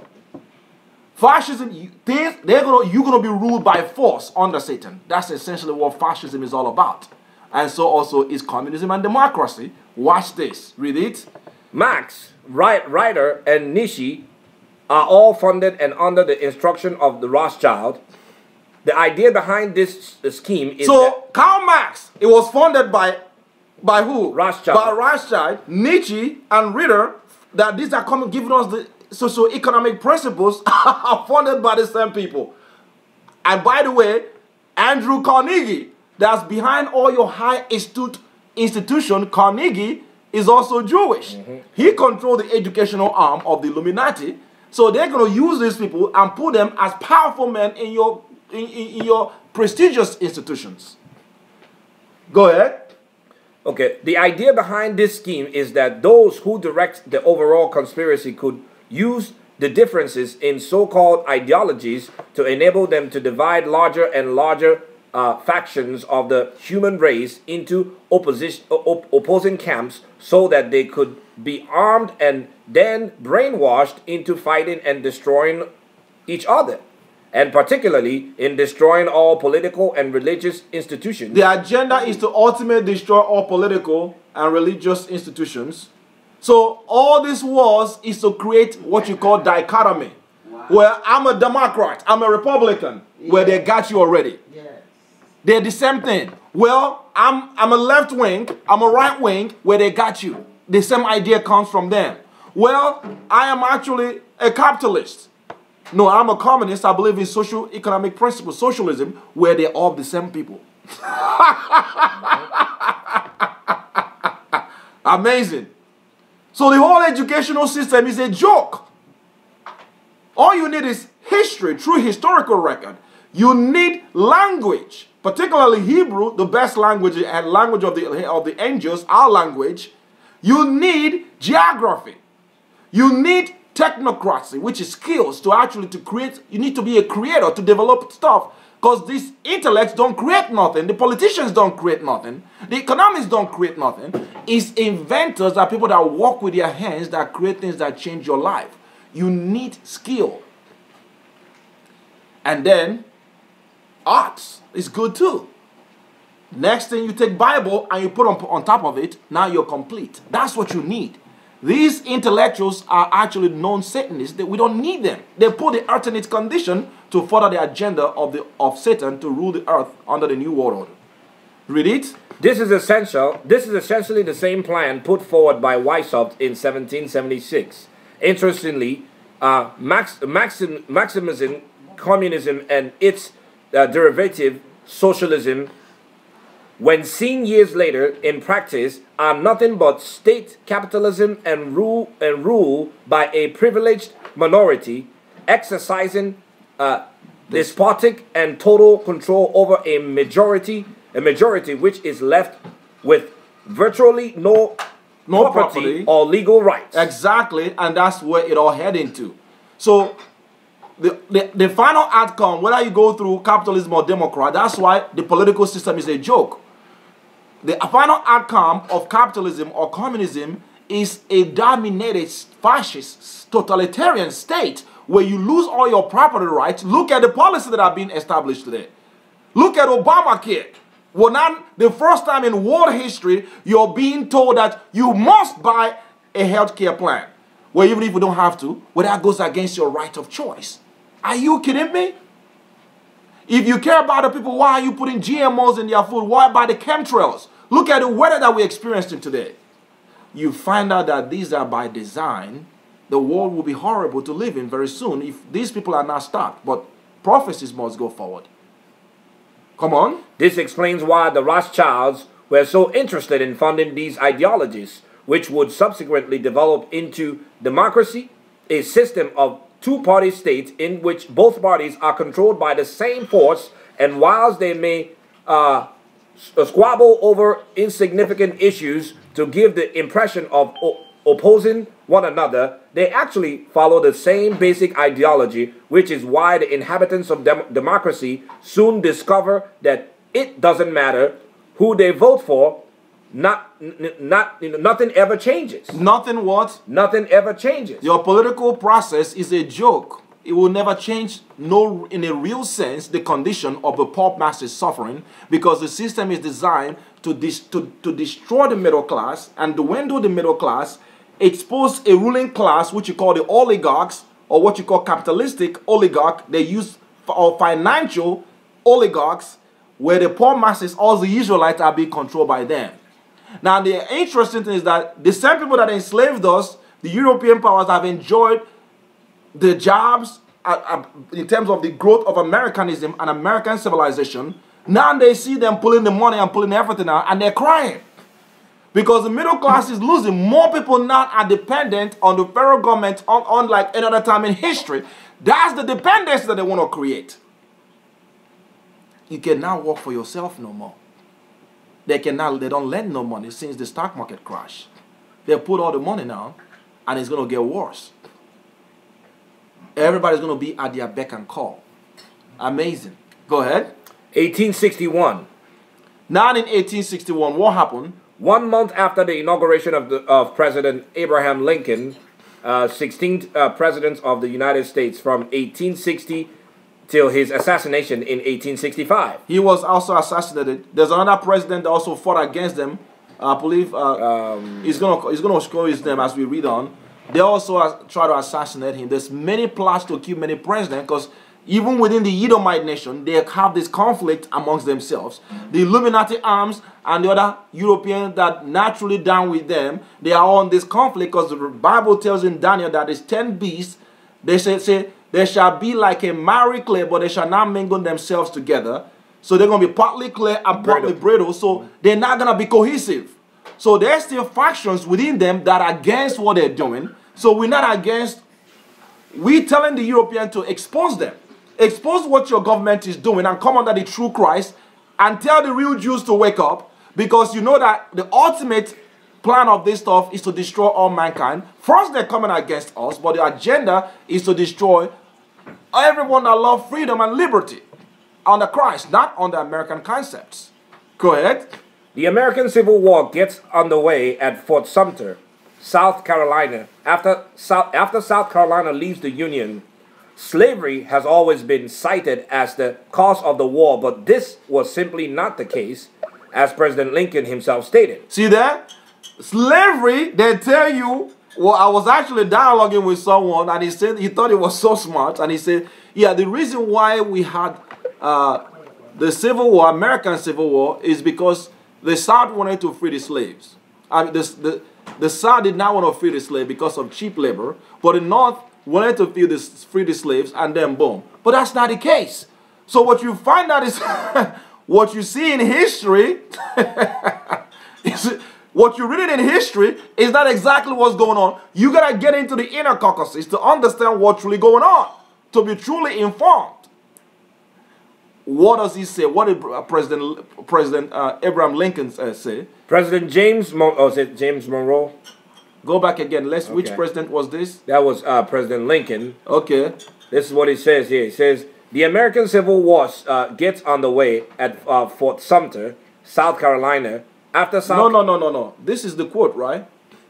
Well, this is a quote by President James Monroe. Okay, let's read it. Okay. I have no purpose directly, quote, I have no purpose directly or indirectly to interfere with the institution of slavery in the state where it is now exists. This is President Lincoln, so-called free the slave. Listen to his quote. Because while these Zionists, the Ashkenazi fake Jews, have climbed the social strata and become the elite as the Bible prophesied, the real Jews has been in captivity, suffering from 70 AD to this time. That's the mystery. And it will be emphasized to us as we move forward.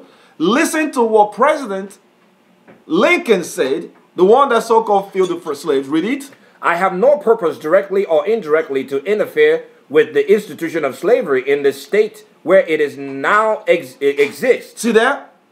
I have no interest in actually really trying to free the slave. That's not my agenda. But what is his agenda? Read it. I believe I have no lawful right to do so, and I have no inclination to do so. My paramount objective is to save the Union, and and it is not either to save or destroy slavery. You thinking about our people in much bondage and peril? Our parents serving here in America? It was the Igbos that were brought. It was the Negroes, my people, that was brought to from the slave coast of Africa to the Americas. Look at the slave document. It tells you the people that were being brought to slavery are my ancestors that became the modern day African Americans. It says here to be sold on board the ship Vance Bland, the 6th of February, Aubrey Ferry, a choice cargo of about 150 fine, healthy Hebrews. That's the word Hebrew is a corruption of the word Hebrew. Amazing. Those are our people that are being carried off to be brought out to be sold, ignorant, deceived, became lost to our heritage.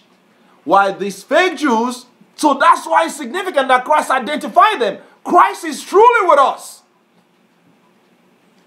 The battle of the serpent seed and the woman's seed. Think about that. Read it. I'm going to read the quote again. Read that quote again. open quote, I have no purpose directly or indirectly to interfere with the institution of slavery in the state where it now exists. I believe I have no lawful right to do so, and I have no inclination to do so. My paramount objective is to save the Union. Is to save the what? Is to save the Union. Just to keep, so that the Confederate can be together with the Union. That's what he's saying there. Come on. And it is not either to save or destroy slavery. If I could save the Union without freeing any slave, I would do it.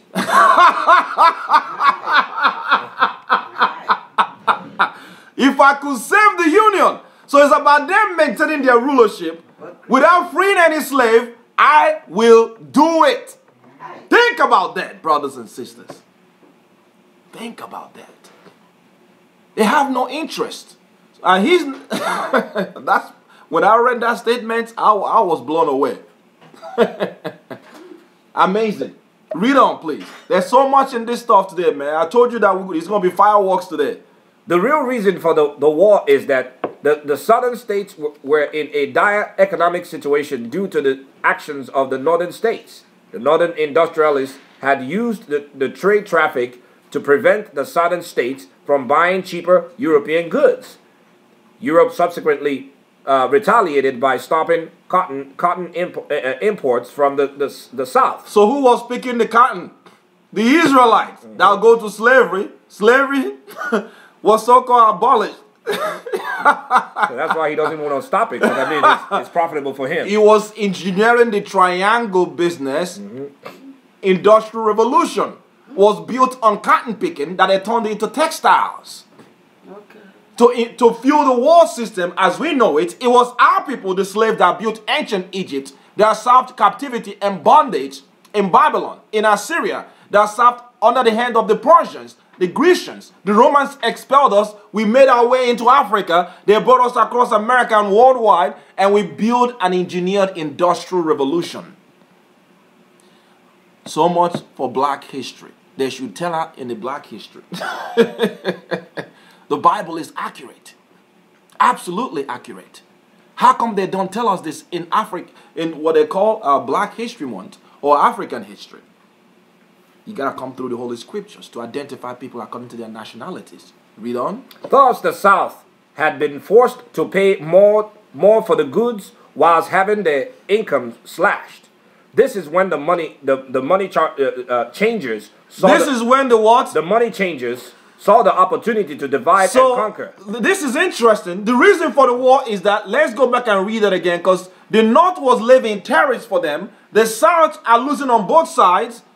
We cannot sell our goods like we should. On the other hand, we are being levied with tariffs, or import and export tariffs.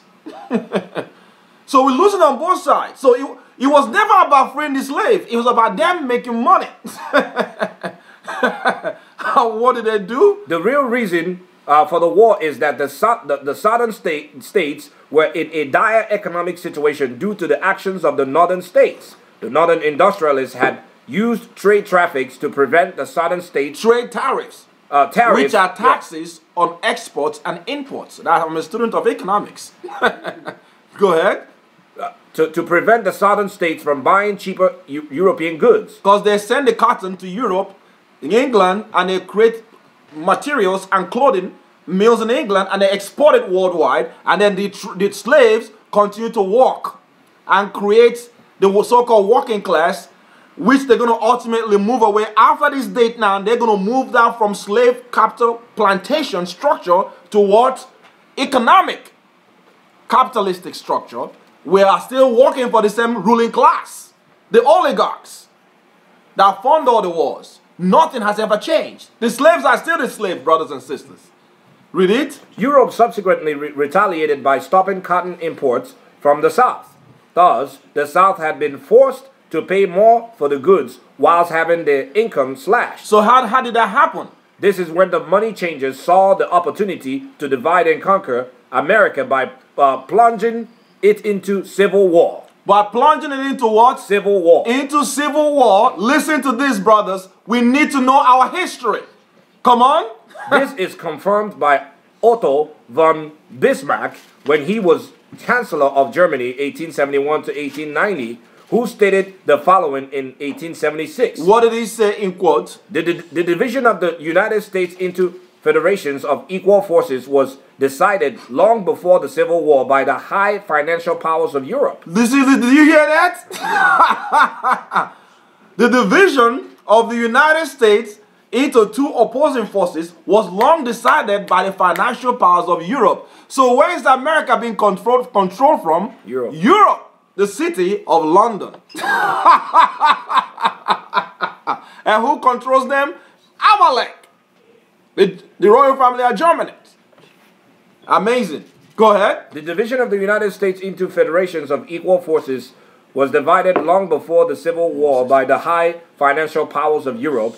These bankers were afraid that the United States, if they remained as one bloc and as one nation, would attain economic and financial independence, which would upset their financial domination over the world. This will upset their financial domination over the world. So what does it tell you? They look countries as Ponzi's or pawn in the game. They see nation states as a ploy for the agenda to control and climb. So they don't look at us as humans.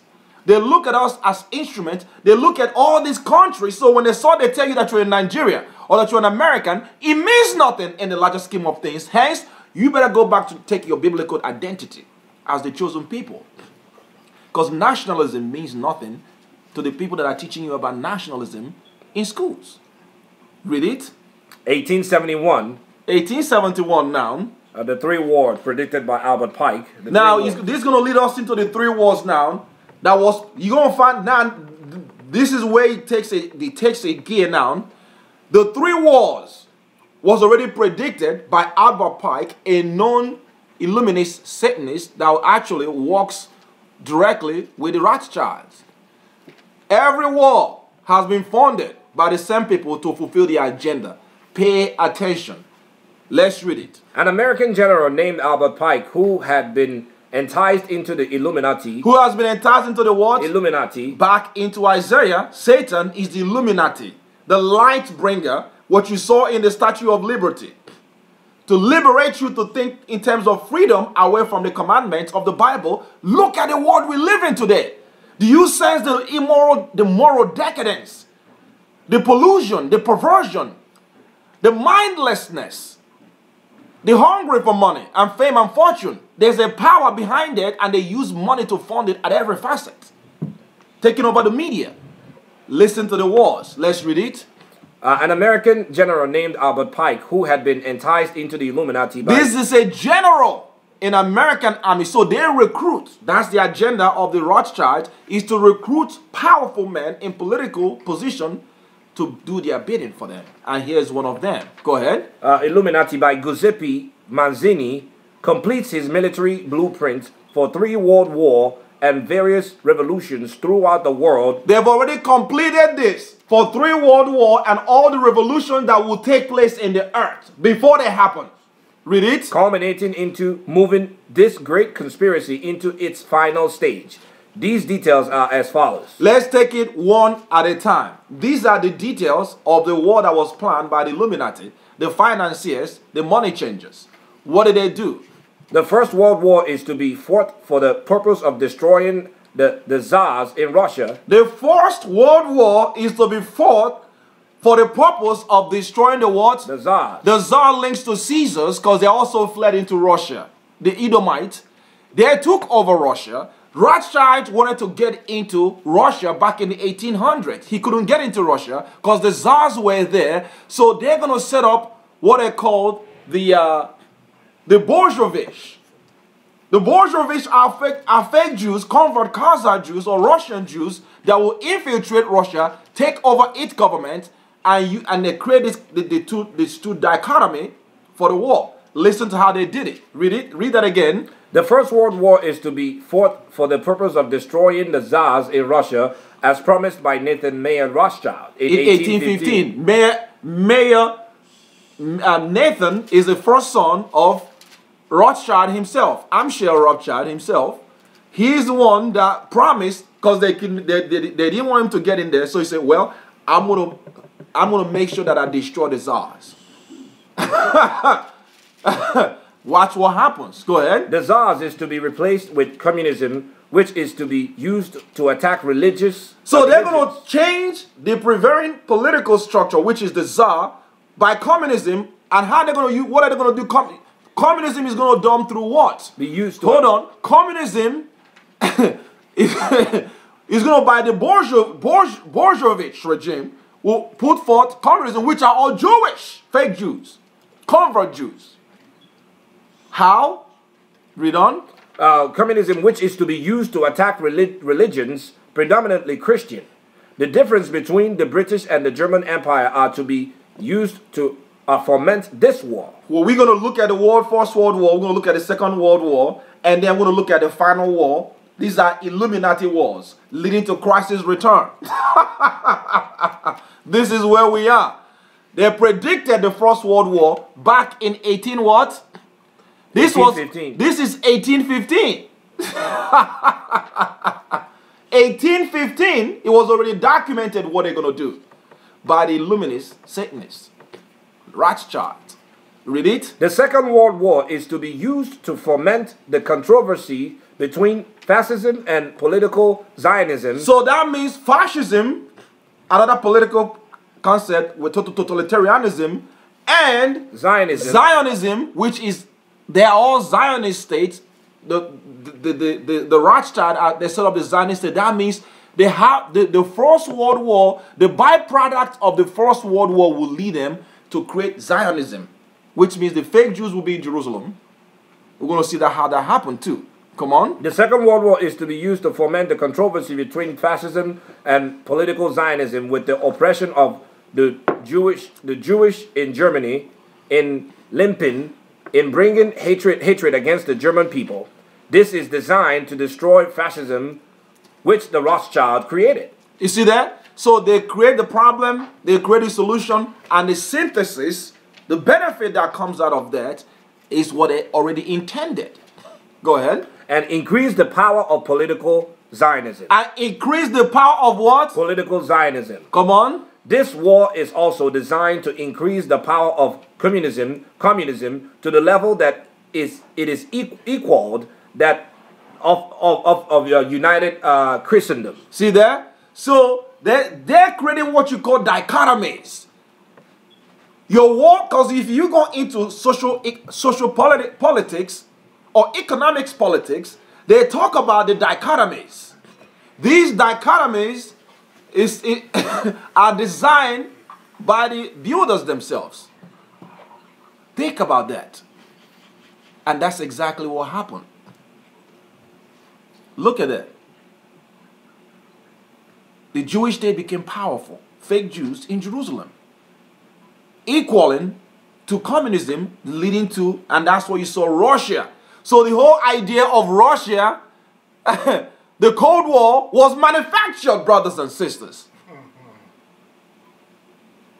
Because after the Second World War, you're going to see the world that go into a multipolar war system will be consolidated under what you call a unipolarity, or I'm sorry, a bipolar war between American so-called Christians and the communism, which are the Russia, leading to the final. It started back then. Read it. The Third World War is to be played out by stirring up hatred of the Muslim world for the purposes of playing the Islamic world and the political Zionists off against one another. See that? So they know that the Islamists will be in Jerusalem. I'm sorry, well, they're already in Middle East. The Zionists will be in Jerusalem. And they're going to, this is the final battle now, where they're going to use them to foment the final war that will break the world in pieces. Order out of chaos. Order out of chaos. That's the agenda. Read it. Whilst this is going on, the remaining nations would be forced to fight themselves into a state of mental, physical, and spiritual and economic exhaustion. See that? And that's exactly what the Bible says, the Great Tribulation.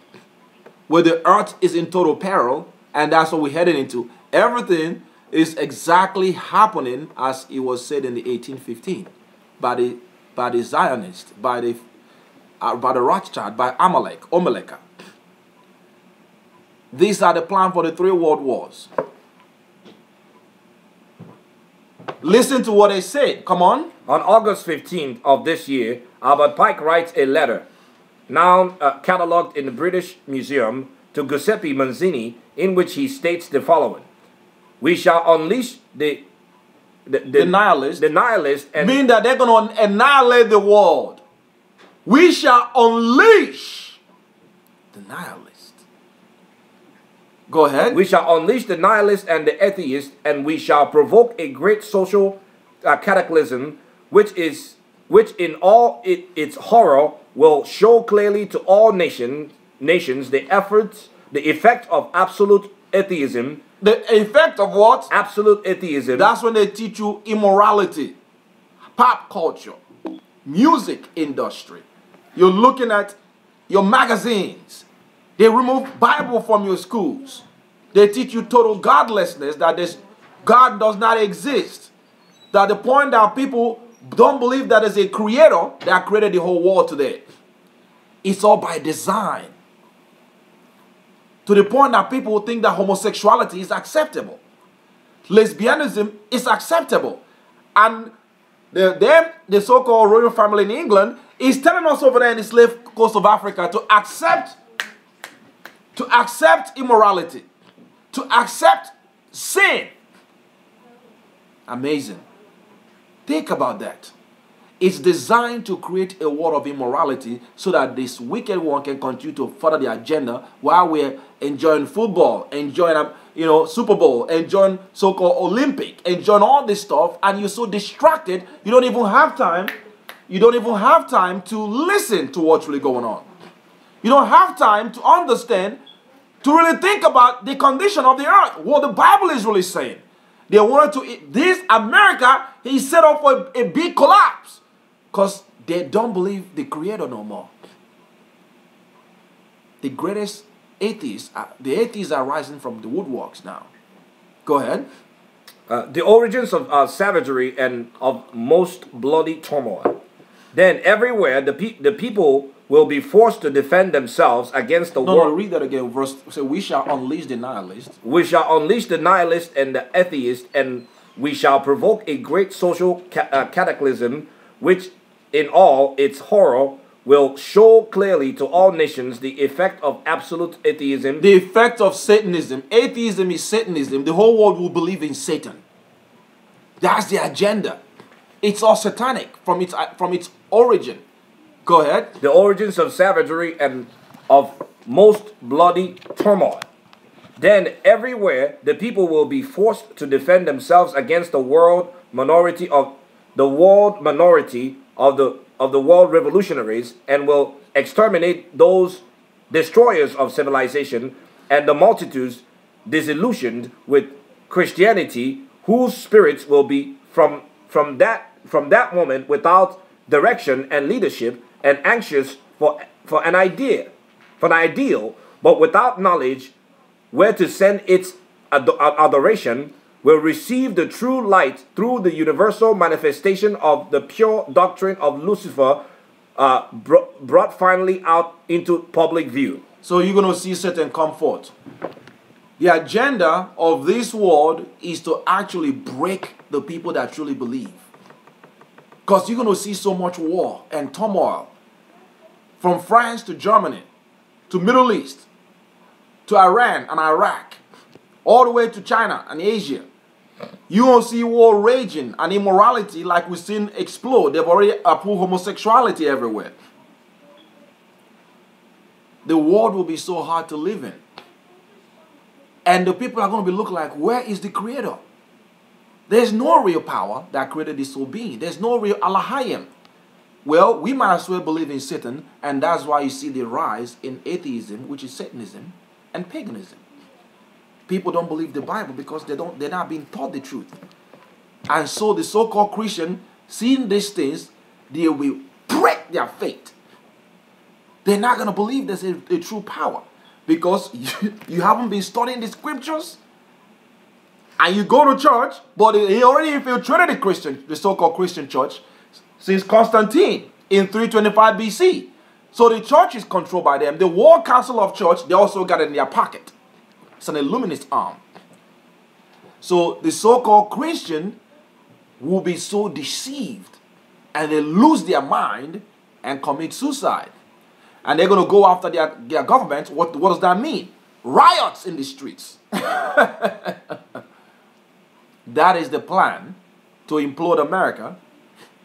Let's see how they put it in place. Read it. A manifestation which will result from a general reactionary movement which will follow the destruction of Christianity and atheism, both conquered and examined at the same time. Pike, who had been elected as sovereign grand commander of the South Scottish Rite of Freemasonry, South jurisdiction in 1859. He's actually elected as the Grand Commander of Freemasonry. He's in 1859 of the Scottish Rite. He is the one that designed this document. Listen to what he said. He was what? He was the most powerful Freemason in America. He's also an American military general. Many people don't even know that. So he designed the wars.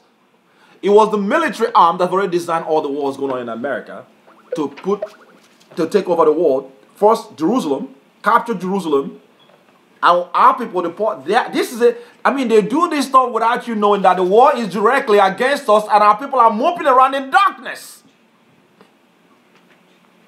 Go ahead. He will retain that post for 32 years until his death in 1891.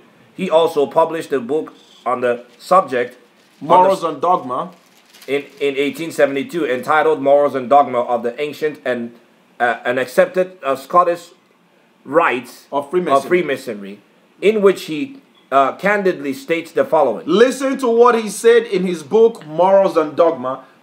Listen to what he says. This is powerful. Read it. The true name of Satan, the Kabbalists say. Now listen to this. We've studied the holy name. We've reviewed the holy name. We show that the Kabbalah is linked to the Tetragrammaton. This is going to prove it to you beyond every reasonable doubt. If this teaching, if you're an Israelite that does not know the true name, or that you're still calling on Yahweh or Yah or Yahweh or Yahuwah or Jehovah, listen to what the Jewish Kabbalistic Satanist told you. The general, what did he say? The true name of Satan, the Kabbalists say. Satan, the Kabbalist, what did he say is what? Is that of Yahweh. Is that of what? Yahweh. Is that of what? Yahweh. So Satan's name is Yahweh. The whole world is calling on Satan. Who did it? The synagogue of Satan.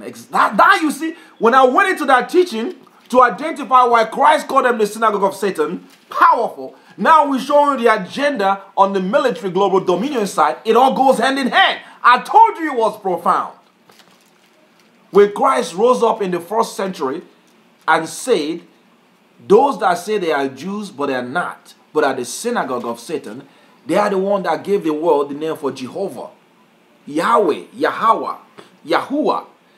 He tells you that the true name of Satan is Yahweh reversed. Read it. For Satan is not a black god, but the negation of God. He is the opposite of God. Go ahead. For the initiates, this is not a person, but a force created for good, but which may serve for evil. It is the instrument of liberty and free will. See that? And exactly to liberate you and free you from the true power. I told you that the Bible is speaking about two deities. One true deity fighting to destroy one deity, and the other deity is working to assume the agenda of the true deity, Elohim, and also have his own people that are taking our identity, and now they have denigrated the name of a Yehuda or Jew.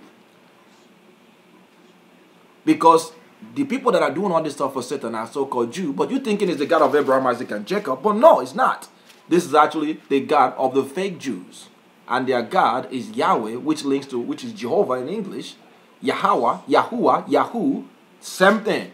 The Most High's name is Ahaya, Ashereh, Ahaya, the great I am. I had to put it in there to confirm what we thought a few weeks ago. Read on. It says, Lucifer, the light bearer, strange and mysterious name to give to the spirit of darkness. Lucifer, the son of the morning. Is it he who bears the light, and with its splendors, intolerable, it blinds feeble, sensual, or selfish souls? Doubt it not. End quote. That's his quote. Letting you know, let's read Isaiah real quick. Because again, I'm tempted to go into this because we're almost done with the history now. Isaiah chapter, stay away, okay, go down. Isaiah now, Lucifer is the light bringer. He knows it. He's quoting directly, making biblical allusion and sometimes direct phrases in that quote. Listen to where is he getting it from? Isaiah chapter 14 verse 12. He says, how art thou fallen? It's charging. Or not charging. How art thou fallen?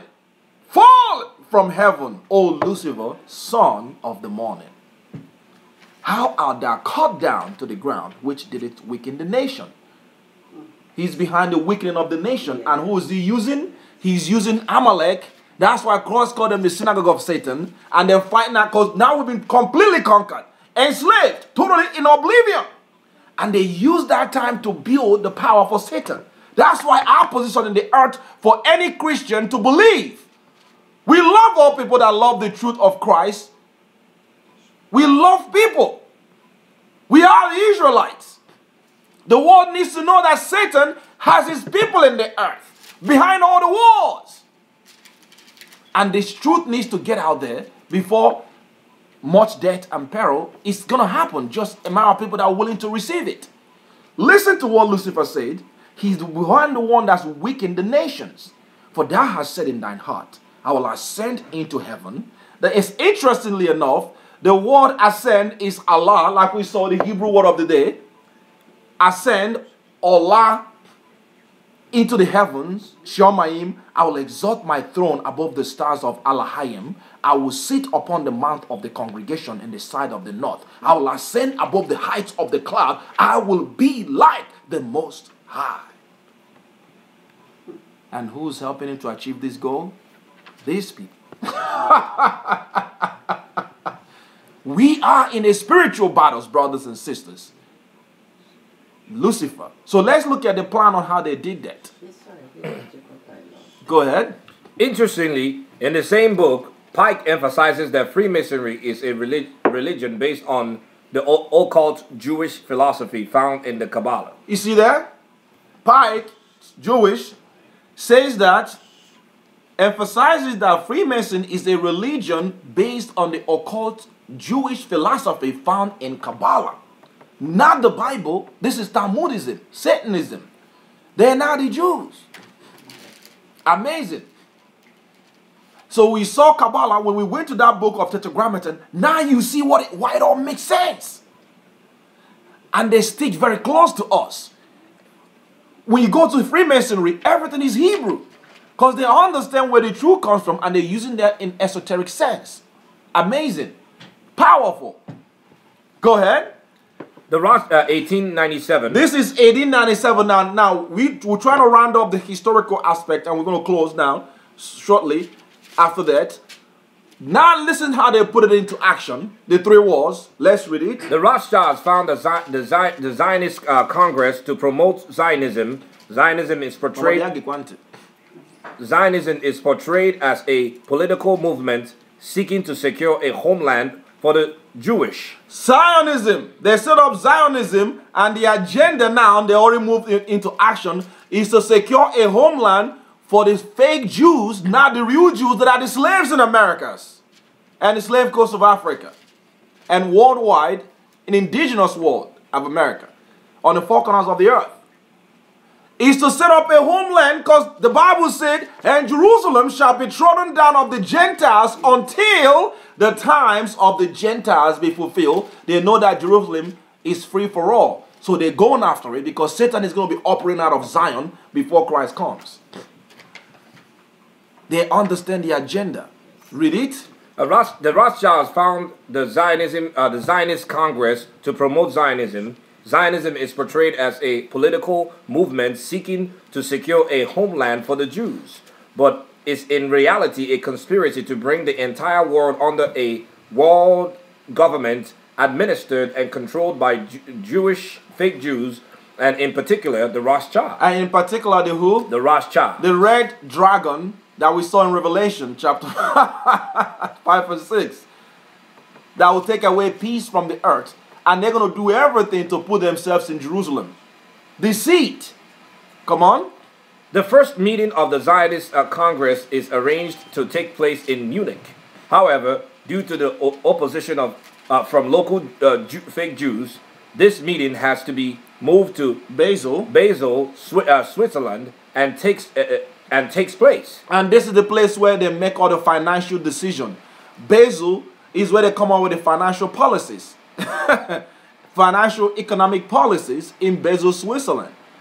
This is also the same very location they set up the International Bank of Settlement that actually they never be audited, just like the IRS is never been audited. All the people that basically own IRS are the same people. And the Federal Reserve Bank. They fund all the wars. They're behind everything that is happening in the earth. Read it. On 29th August, the meeting is chaired by Ashkenazi Jews, Theodor Herzl, who would go on to state in his diaries, listen to what he quotes. In the meeting, the Zionist Congress had planned to put their people in Jerusalem. What did he say in this Congress? It is essential that the sufferings of the fake Jews become worse till this will assist in a realization of our plan. Stop right there. He quotes, it is essential that the suffering of the Jews, as we know these are convert, fake Jews, the synagogue of Satan, is essential that their suffering become worse. This will assist in the realization of our plan. Think about that. Read on. I have an excellent idea. I shall induce anti-Semites to liquidate Jewish wealth.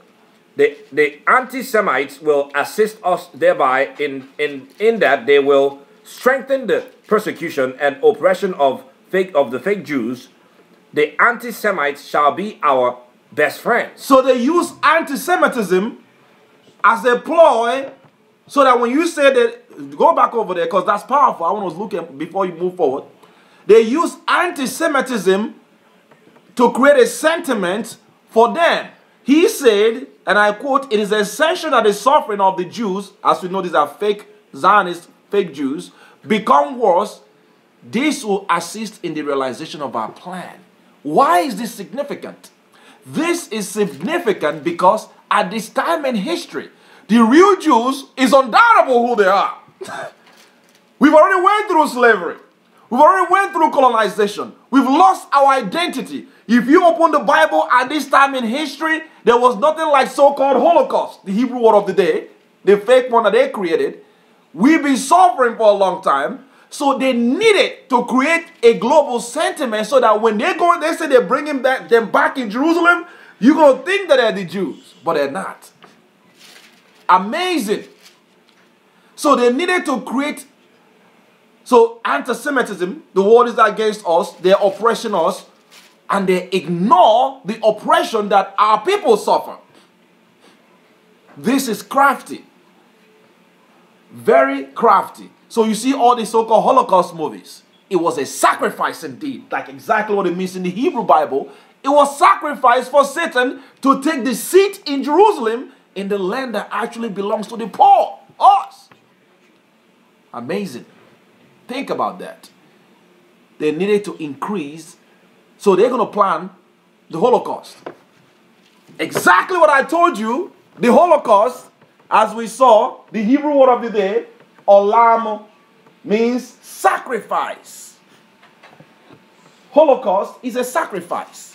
They sacrificed those people for Satan to come and implement his agenda. Read that quote again, please. This is a quote This is a direct quote from the Zionists. They had in a Congress. Theodore Herzl. Theodore Herzl, what is the quote? It is essential that the sufferings of the fake Jews become worse. This will assist in realization of our plan. I have an excellent idea. I shall induce anti-Semites to liquidate Jewish wealth. What does that mean? We're going to create fake people that function as people that act like they hate us to liquidate our wealth, and that's what they're going to use German for. And then people are going to say, well, these are the Jews, they're still suffering, and they ignore the real Jews that have been colonized and exploited worldwide, and are still continue to go through that. Go ahead. The anti-Semites will assist us thereby in that they will strengthen the persecution of and oppression of the fake Jews. Because if they don't do that, they can't claim to be the Jews.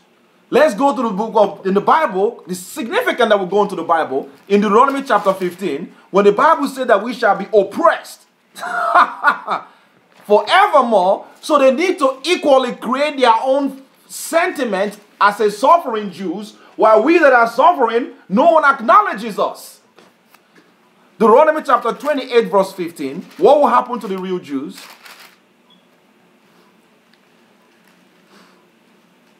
Deuteronomy chapter 28 verse 15, they needed to do this because they read the Bible. They say, man, these Negroes and the North American Indians, we've destroyed them. They suffered so much. Look at their history. When you take the history of so-called black history and not an indigenous people's history and actually lace it side by side with Bible prophecy, they actually match. But when we look at our own that claim to be Jews, it doesn't match. Well, let's create our own. That's what they did. Let's read it right here. Deuteronomy chapter 28 verse 15. Verse 15 says, but it shall come to pass, if thou wilt not hearken unto the voice of the Most High thy power, to observe to do all his commandments and his statutes, which I command thee this day, that all these curses shall come upon thee and overtake thee. Cursed shalt thou be in the city of New York, the city of London, the city everywhere. We're going to be cursed and suffering. Come on. And cursed shalt thou be in the field. In fields in Africa, in the villages in Africa, in Jamaica and Haiti. We are scattered worldwide. Jump down to verse 29. Verse 29 says, and thou shalt grope at noonday, as the blind gropeth in the dark, and thou shalt not prosper in thy ways. And the real Jews shall not prosper. So, but how are these people controlling the wealth and the information? How are they prospering when the real Jews are not supposed to prosper? So they needed to create their own sentiments. And thou shalt not prosper in thy ways. Come on.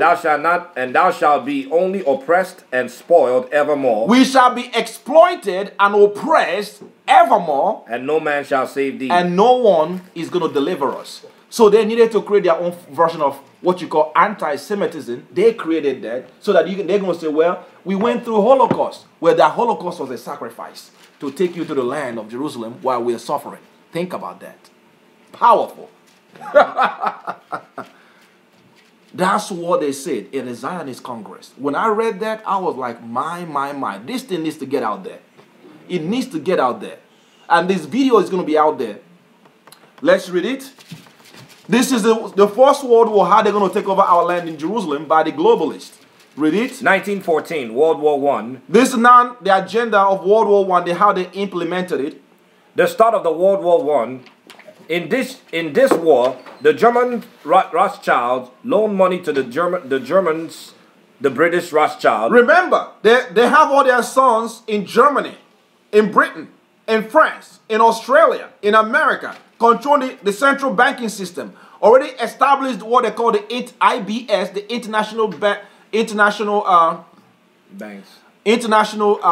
I think it's the Bank of Settlements. Yes, IBS is International Bank of Settlements. Illuminists set up. They set up different quasi-institutions. United. You're going to see all the institutions that are designed to build satanic rule. Listen to what he says. Read it. The German Rothschilds loaned money to the Germans. The British Rothschilds loaned money to the British. The same Rothschild that we read in Revelation, the red, they loaned money to the arm in Britain. And then the one loan Germany. money, the Rothschild in Germany loan money to the one in Germany. The French Rothschild loaned money to the French. And the French Rothschild loan money to the French. They control all the wars. Because the war is to destroy the earth and create a satanic one world agenda. That's what's behind all the wars. These are all Illuminati wars. Read on. Furthermore, the Rothschilds have control of the 3 European news agencies. They control the media, the news agencies, just like ABC, NBC, CBS, ESPN. They all own, all the news conglomerate is controlled by the same people. So they shape the perception and they shape the public, what you call public opinion. Go ahead. Wolf, 1849.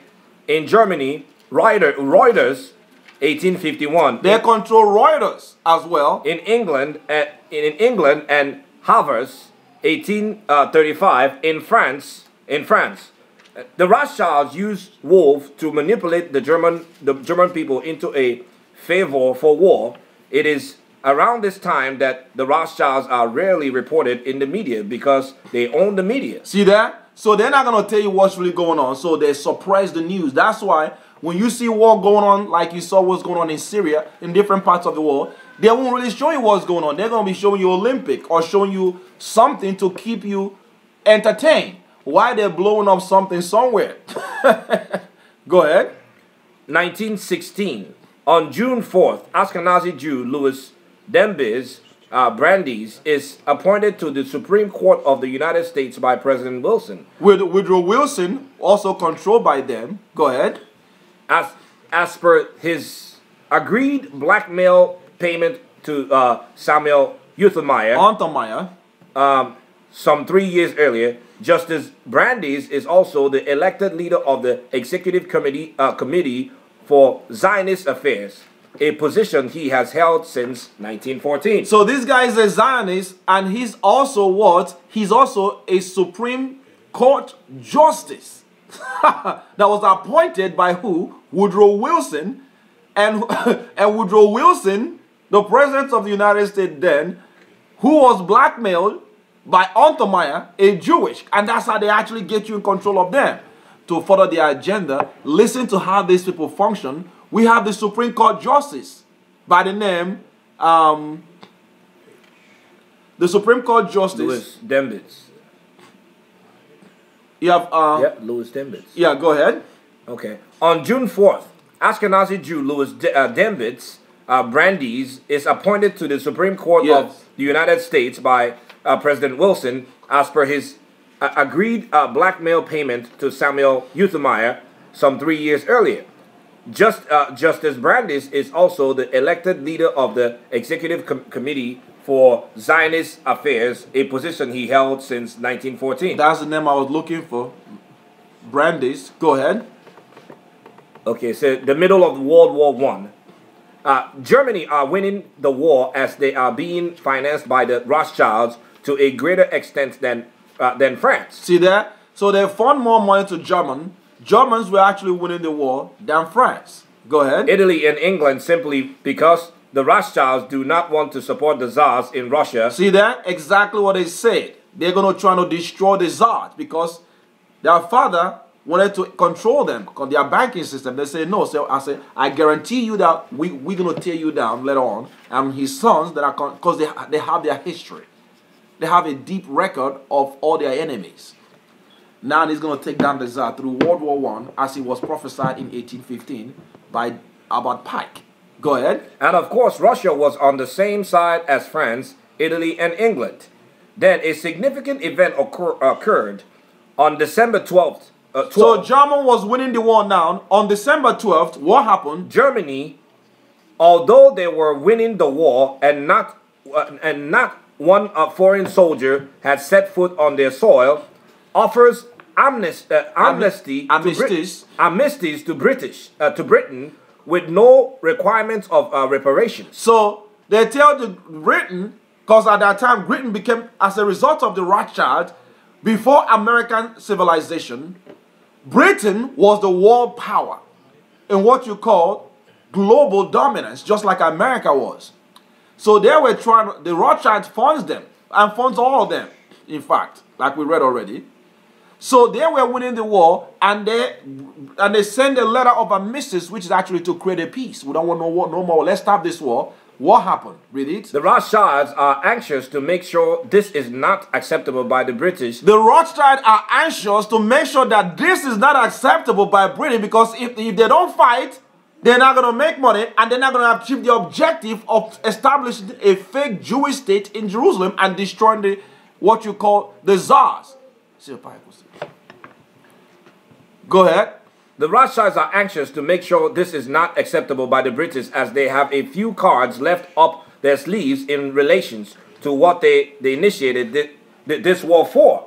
So whilst the British are considering Germans' offer, Rothschild's agent Louis Brandeis sends a Zionist delegation from America to Britain to promise to bring America into the war. To promise to bring America what? Into the war. Because America was so-called, quote-unquote, practicing isolationism. Now this is the agenda to bring them into the war. Go ahead. On the side of the British, provided the British agree to give the land of Palestine to the Rothschilds. Provided that the British, because it was under a British mandate, the Jerusalem, our land, was under a British mandate. So if they give them the land, they can actually spur America into the war. Why? We got Woodrow Wilson. We got the Supreme Court Justice, Brandeis. We can do this. We got our people in respective positions. Go ahead. The Rothschilds wanted Palestine to protect the great business interest they had in the East. They also desired their own state in that area, along with their own military, which they could use as an aggressor to any state that threatens those interests. Is that not what's happening right now, brothers and sisters? Mm-hmm. Yes. You have them destroying the Palestinians. They destroyed the Lebanese in the war against Lebanon. They went into Syria. They're still bombing Syria. They're threatening Iraq. They're the aggressor. And they're being supported by who? America and Obama. What does that tell you? This is profound. It was all planned. These are all Illuminati wars. Read it. The British subsequently agreed to the deal of Palestine, and the Zionists in London contact their counterparts in America and inform them of this fact. Suddenly, all the major newspapers in America that up to that point had been pro-German turned on Germany. See there? All the major newspapers in America that has been pro-German, now all of a sudden they turn on Germany. They turn on Germany. See that?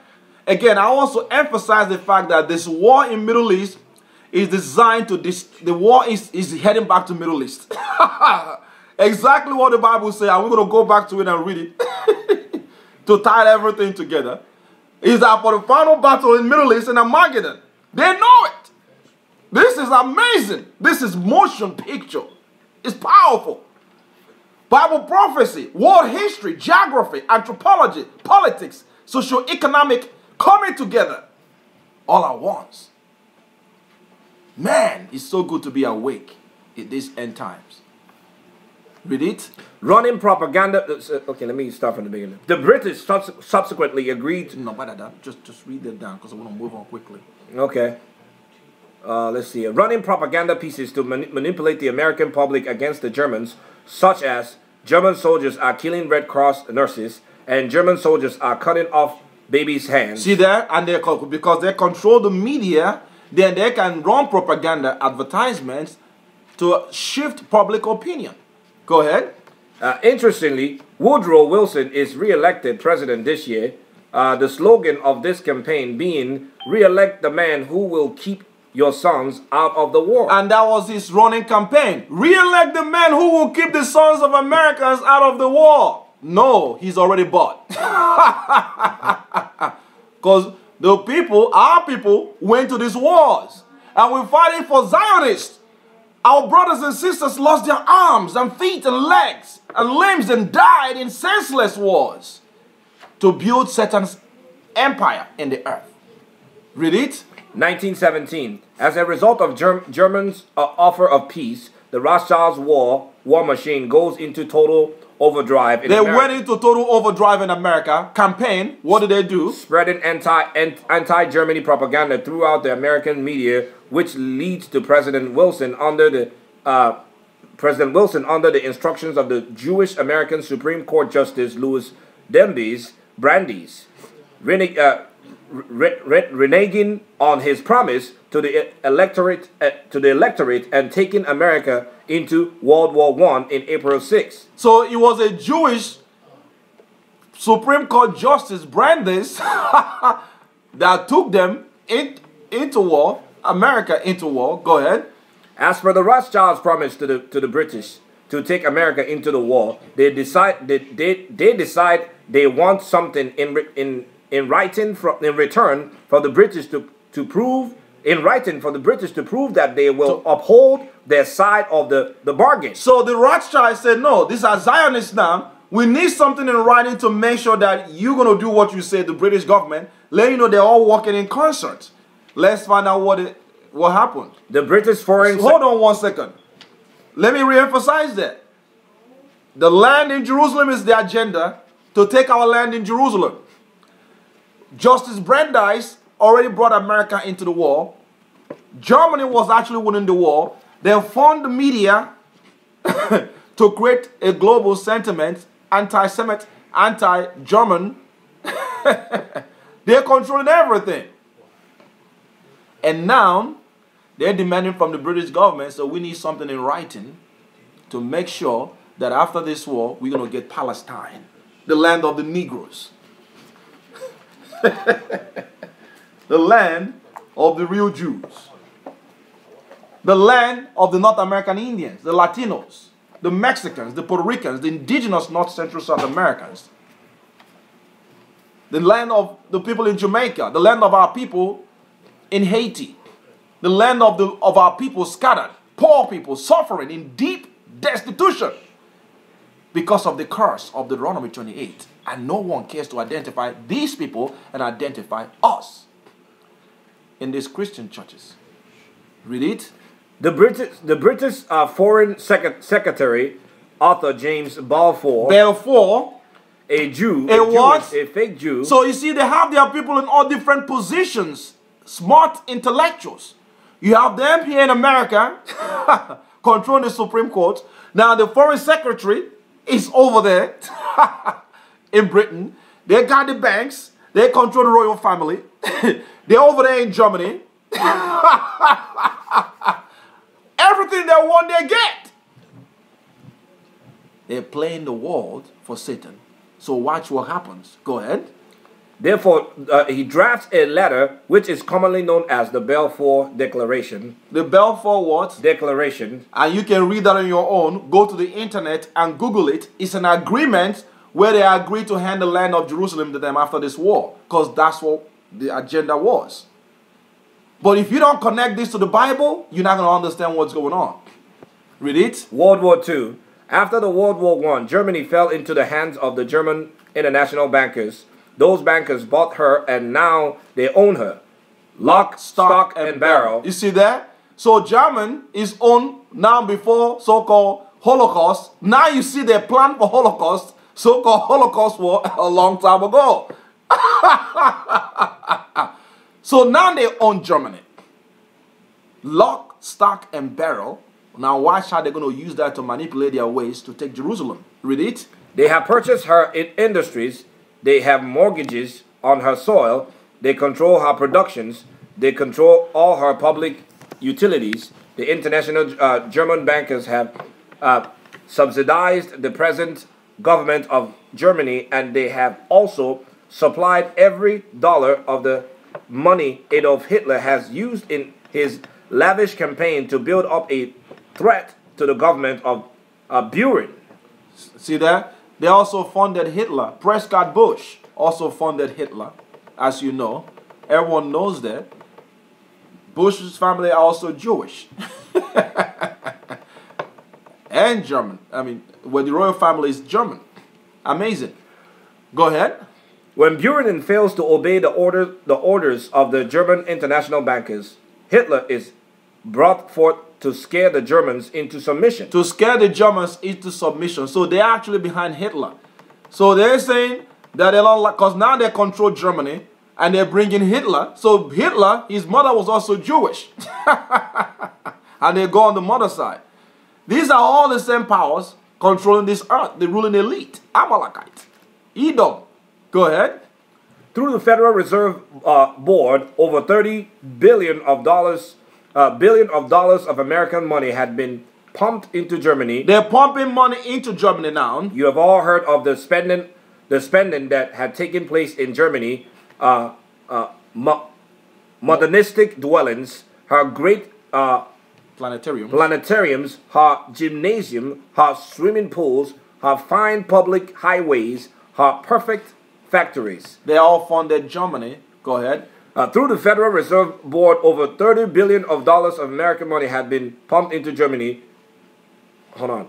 All this was done on our money. All this was given to Germany through the Federal Reserve Board. See there, because the Federal Reserve Board is owned by them. They are owned by the Rothschilds and the so-called they own London, the city of London.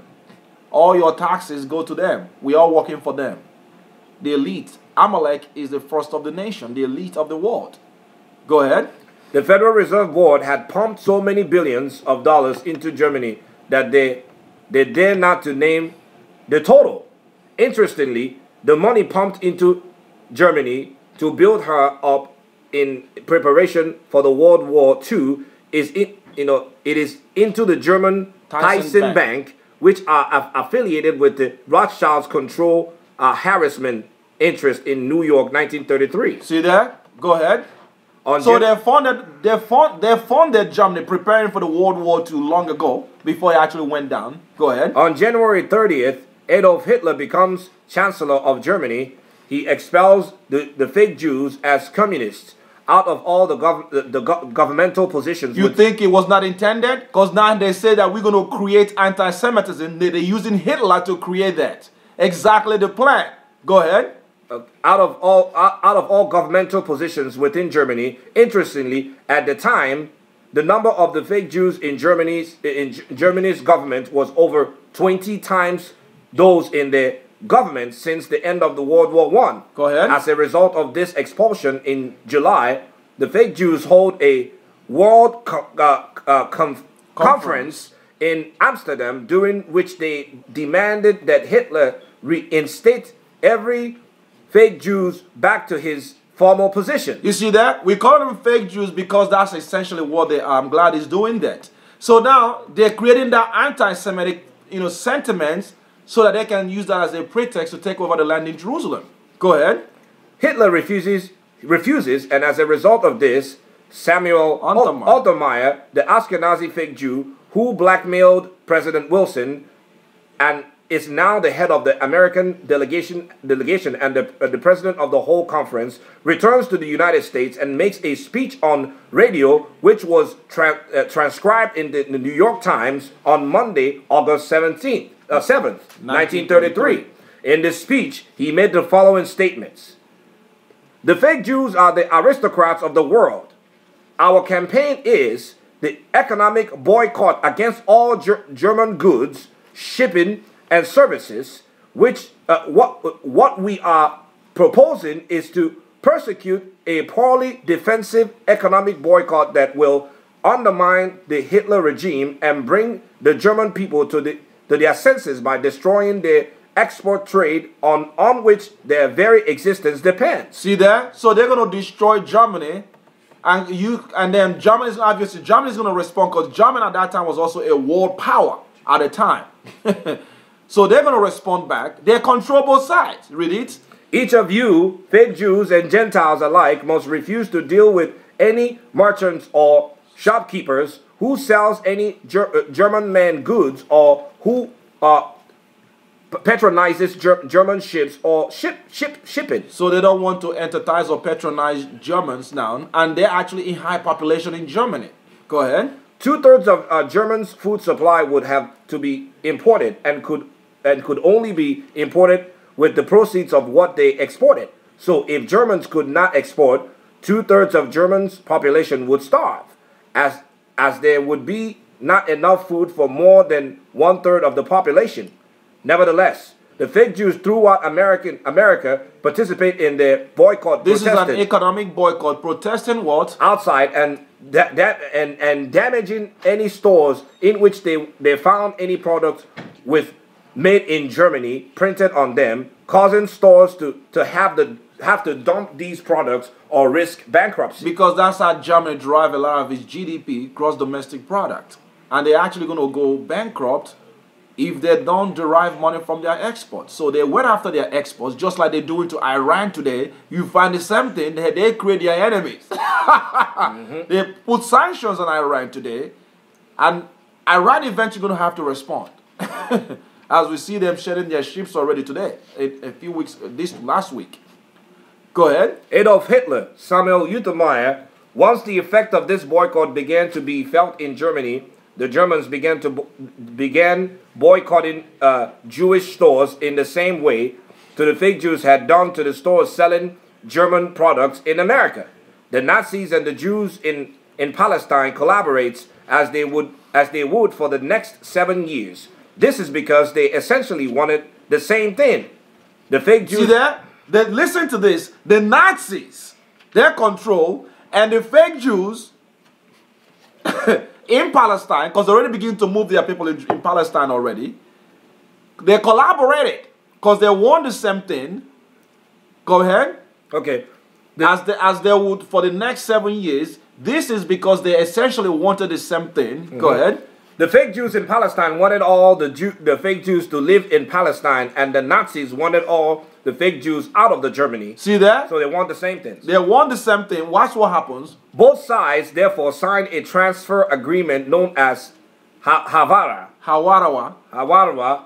which permitted the transfer of fake Jews and all their capital for Germany to Palestine. So they want a repopulation because they want to occupy Palestine. So they need to create some mess within Germany that will expel them there so they can actually move to Germany. And then Germany wanted the same thing as well. And that's what they're getting. It was by design. Go ahead. As a result of this agreement, 60,000, approximately 20% of Germans' fake Jews migrated to Palestine and make up 15% of Jewish population, thereby 1939. They take with them $40 million of assets worth approximately $600 million today with the blessing of the Nazi regime. It was the Nazi regime that let them get the money. Think about that. They're rearranging things to take over. They're all working to take over Jerusalem. Go ahead. According to the United States Holocaust Memorial Museum, by September 1939, approximately 282,000 fake Jews had left Germany and 117,000 from annexed Austria. Of these, some 95,000 migrated to United States, 60,000 fake Jews to Palestine. How many to Palestine? 60,000 fake Jews to Palestine. Go ahead. 40,000 to Great Britain, and about 75,000 to Central and South America, with the largest number entering Argentina, Brazil, Chile, and Bolivia. Exactly where they're all scattered today, controlling things. Go ahead. More than 18,000 Jews from the fake Jews from German Reich were also able to find refuge in Shanghai in Japanese-occupied China. At the end of 1939, about 202,000 fake Jews remained in Germany and 57,000 in annexed Russia, many of them elderly. Now listen to this. Why is this significant? This is significant because they're going to tell you that during World War and so-called Holocaust, that they killed 6 million Jews. Go back up their website. They tell you they killed 6 million. How can you 6 million kill 6 million where it tells you right now they've already restructured themselves by migration? Now you have 202,000 Jews that remain in Germany. So how did you get 6 million that was killed in Holocaust? Deception. Continue to read. Interestingly, all of these fake Jews who left Germany voluntarily before the Second World War even started will go on to be known as Holocaust survivors. They were known as what? Holocaust survivors. Even those ones that left. They will be known as Holocaust survivors. Come on. And entitled to reparations payments following the end of the Second World War. And they paid them what? Reparations. So what is the reparation? Where is the reparation for this? Where is the reparation for the murder and the pillage of the North American Indians? The destruction of the Indies? The indigenous of Mexico? Where is the reparation for the Negroes? We're not going to get it. They're paying themselves, by themselves, to take over the earth. So don't expect nothing from them. They won't give us nothing. We don't want nothing from them. We want our land. We want the kingdom, our rulership that was promised to us. And Christ is coming to do just that. Read it. This is because the definition of a Holocaust survivor is as follows. Any fake Jew who lived in a country at the time when it was under Nazi regime, under Nazi occupation, or under regime of Nazi collaborators, as well as any fake Jew who fled due to the above regime or occupation. See that? They all go down under the same umbrella. Go ahead. Let's see. President Franklin Delano Roosevelt. That's President Roosevelt. A Sephardic crypto Jew. Again, see, a lot of presidents are Jews. Fake Jews. Eisenhower. Woodrow Wilson. This one is Roosevelt. The Supreme Court. They find themselves in powerful positions to control and shift world agenda. They're all down. You go to Germany, the same thing. You go to Russia, the same thing. And yes, Russia is still down with them. And definitely Britain. Think about that. And they act like they're not down with the Jewish Zionists. They're all down with Jewish Zionists. Because that's their secret society. Go ahead. Real name, Rosenfeld. His name, President Franklin Delano Roosevelt, a Sephardic, not Ashkenazi, but Sephardic. Fake Jew. Fake Jew, crypto Jew, meaning that he hides his identity. His real name is Rosenfeld. And he changed it to Roosevelt. You see how they mask themselves? So you don't identify them to their ancient Gentile names. Go ahead. Orders all-seeing eye to be placed upon all new dollar bills, along with the motto Novus Ordo Seclorum, which is the New World Order. Read it. This is Latin for a new world of the ages, or as more commonly stated today, New World Order. And you saw Bush's father say that we've accomplished that, because now they got Jerusalem. They've assumed America. They got the financial, industrial machinery. They got NATO. They got EU. They got everything now. And they're going for the final battle. They got the earth exactly where they want it. They've assumed their New World Order. Read it. In his book, this is 1937 now. So now we're moving to 1937. Come on. In his book, Stalin, Trotsky, or Lenin, George Marlin states, if the tide of history does not turn toward communism, internationalism. Now this is Trotsky. This is in his book. The title of the book is Stalin. Stalin was Jewish. Lenin. You have before Lenin, you have Lenin, Jewish. Then you have Lenin and Trotsky, Jewish.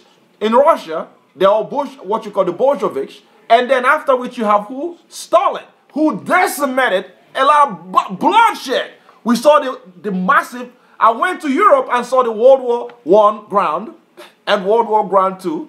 And I saw the war machineries that they funded. And the dead bodies, even some of our people who left slave coast of Africa were recruited as mercenaries to fight in this war that are unjust. Now we can go back in history and look at all this stuff. The interesting thing is that while all these things are going, our people has been enslaved. Our people has been suffering. And the amazing thing is that now we're beginning to wake up and seeing what has been done is profound. It's deeply profound. So listen to what this book said by George Marlin in his book Stalin, Trotsky, and Lenin, all funded by the Zionists, that caused much death. I have to get the statistics of the amount of people that was died in all these wars for Satan to rule out of Jerusalem, our land. What is the quote? Read it. Quote, if the tide of history does not turn toward communist internationalism, then the Jewish race is doomed. You see that? If the tide of communism, I will also include capitalism, internationalism does not turn into it does not turn towards Jewish, what did he say? If the tide of history does not turn towards communism, internationalism. Communist internationalism. Then the Jewish race is what? Doomed. I mean, this is powerful because if they don't achieve this, Satan is doomed. So that's why they must go forward for it. Read it. In other words, he's saying that the fake Jews are totally in charge of communist internationalism, and if the world does not turn to a new world order of Jewish communist internationalism, then the Jewish race is doomed. Interestingly, internationalism is a nearly incarnation of globalization. Absolutely. And that's why they push for globalism, and they teach us that in schools. We finished with the historical part of this now.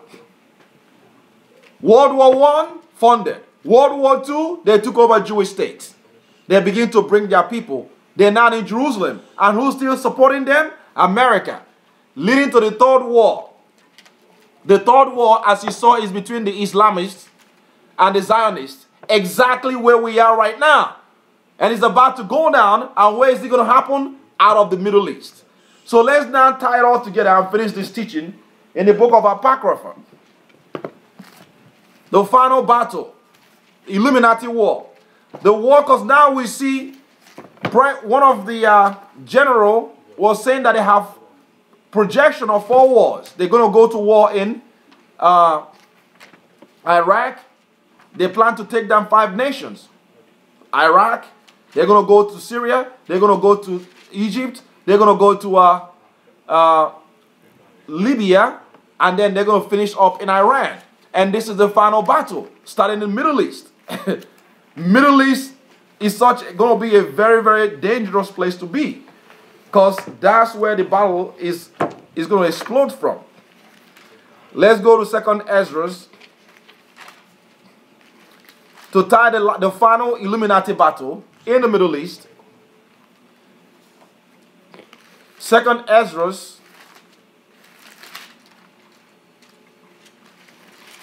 they're planning to fight Christ. 2nd Ezra chapter 15, verse 1.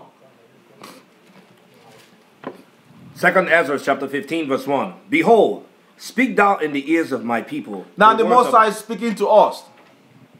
He's speaking to us. What is he saying to us? Speak thou to the ears of my people the words of prophecy, which I will put in thy mouth, saith Ahiah, and cause them to be written in paper, for they are faithful and true. This vision that we're about to go into are what? Faithful and true. Surely come to pass. Read it. Fear not the imaginations against thee. Let not the incredulity of them trouble thee that speak against thee. For all the unfaithful shall die in their unfaithfulness. All the unfaithful shall die in their unfaithfulness. Behold, saith Ahiah, I will bring plagues upon the world. I will bring what? Plagues upon the world. The wars. He opened the veil. He opened the seal for this war to happen, and it's been going on. It's about to skyrocket. The Great Tribulation. Read it. The sword, the famine, death, and destruction. Who's behind that? The Red Child, the Rothschild. They're going to be behind because there's a veil was open for them to operate. The Most High allowed it. Come on. For wickedness had exceedingly polluted the whole earth, and their hurtful works are fulfilled. Therefore, says Ahiah, I will hold my tongue no more as touching their wickedness, which they profanely commit. Neither will I suffer them in those things in which they wickedly exercise themselves. Behold, the innocent and righteous blood crieth unto me, and the souls of the just complain continually. And therefore, says Ahiah, I will surely avenge them. Receive unto me all the innocent blood from among them. Behold, my people is led as flock. My people is what? Led as flock. The slaves. To the slaughter. To the slaughter. We have no clue this history. We don't study this thing. We don't understand how they systematically engineered all these wars to actually fight against us and destroy the earth. The devil is about destroying the whole earth. To kill, steal, and to destroy. And he has his people doing his bidding. Come on. I will not suffer them now to dwell in the land of Egypt. To dwell in the what? In the land of Egypt. This is actually called spiritual Egypt in Revelation chapter 11. America is Egypt. We saw that they put all the Egyptian pyramid in your dollar bill. We asked the word Egypt means bondage. And that's the reason why it's happening, to release us from our global captivity. Read it. But I will bring them with a mighty hand and a stretched out arm, and smite Egypt with plagues. America. As before. As what? As before. Letting you know that this is not ancient Egypt. This is a new Egypt. America, it is a revelation. Go ahead. And will destroy all the lands thereof. Egypt shall mourn. Ooh. And the foundation of it shall be smitten with the plagues and punishment that Elohim shall bring upon it. My. They that till the ground shall mourn. For their seed shall fail through the blasting and hail, and with a fearful constellation. That's the people that are invested in this system. They don't pay attention to the Bible to understand what's going on. We're living in a moral world. We're not exposing these wicked people, and we're participating in it. Read it. Woe to the world, and them that dwell therein, for the sword and the destruction draweth nigh. Make sure this stuff is plugged in. This is plugged in. It's just okay. When they lose it about it. Go ahead. For the sword and the destruction draweth nigh. Read that again, verse 14. Woe to the world. Destruction to the world. Why? And them that dwell therein. For the sword and destruction draweth nigh, and one people shall stand up and fight against another, and sword in their hands. For there shall be sedition among men. There shall be what? Sedition among men. Exactly what the Illuminati war is going to be all about. And that's going to happen. Now you see why it will happen. Come on. And invading one another, they shall not regard their kings nor princes, and the cause of their actions shall stand in their power. A man shall desire to go into a city, and shall not be able. For because of their pride, the city shall be troubled, the horses shall be destroyed, and men shall be afraid. A man shall have no pity upon his neighbor, but shall destroy their houses with the sword, and spoil their goods, because of the lack of bread. Because of the what? The lack of bread. They will implode the economy like they've done throughout the history. No more food to create a satanic system when Christ have to finally show up in the scene.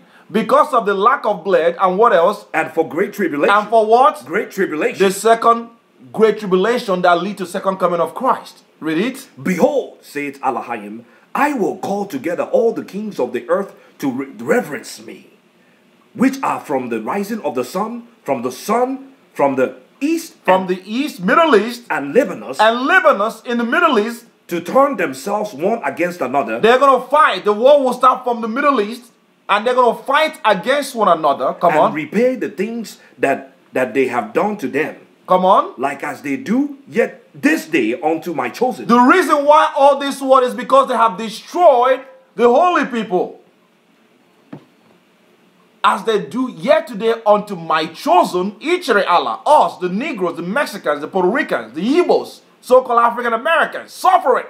That's the reason for all this war, for us to rise. Read it. So will I do also, and recompense in their bosom, thus says the Adonai Elohim. Come on. My right hand shall not spare the sinners, and my sword shall not cease over them that shed innocent blood upon the earth. the fire is gone forth from his wrath, and had consumed the foundations of the earth, and the sinners like the straw that is kindled. Woe to them that sin and keep not my commandments. Woe to them that what? That sin. The transgression of the law is sin. How? And keep not my commandments, said Ahiah. I will not spare them. Go your way, ye children, from the power. Defile not my sanctuary. That's your body. For Ahiah knoweth all them that sin against him, and therefore delivereth he them unto death and destruction. Come on. For now are the plagues come upon the whole earth. Upon the what? Upon the whole earth. This annihilist. We shall unleash the nihilists. That's what the Illuminati warmongers said. Come on. Now are the plagues come upon the whole earth, and ye shall remain in them. For Elohim shall not deliver you, because ye have sinned against him. Behold, an horrible vision. And what? An horrible vision. The battle that will explode from the Middle East. What is it? And the appearance thereof from the east. Wherefore, where the nations of the dragons of Arabia. The nations of the dragons in Arab. Exactly what we saw. Come on. Shall come out with many chariots, and the multitude of them shall be carried as the wind upon the earth, that all they which hear them may fear and tremble. All the Comanians raging in wrath. That's the Persians. Go ahead. Raging in wrath shall go forth as the wild boars of the wood, and with great power shall they come and join battle with them, and shall waste a portion of the land of Assyria. In the Middle East. Go ahead. Which is Persia. Iran is going to be involved in this war. Exactly what we're seeing right now. What they say that they want to do. Come on. And then shall the dragon have the upper hand, remembering their nature, and if they shall turn themselves, conspiring together in great power to persecute them. That's the Arabians. Saudi Arabia is involved in this war. That behind with they actually were down with America, and they act like they're actually not down with the Zionist state. And then they're divided. These are different dichotomies. Religious dichotomy, political dichotomy, economic dichotomy, ideological dichotomy that are created already to foment this confusion. Continue. Continue to read. Okay. Then these shall be trouble-bled, and keep silence through their power, and shall flee.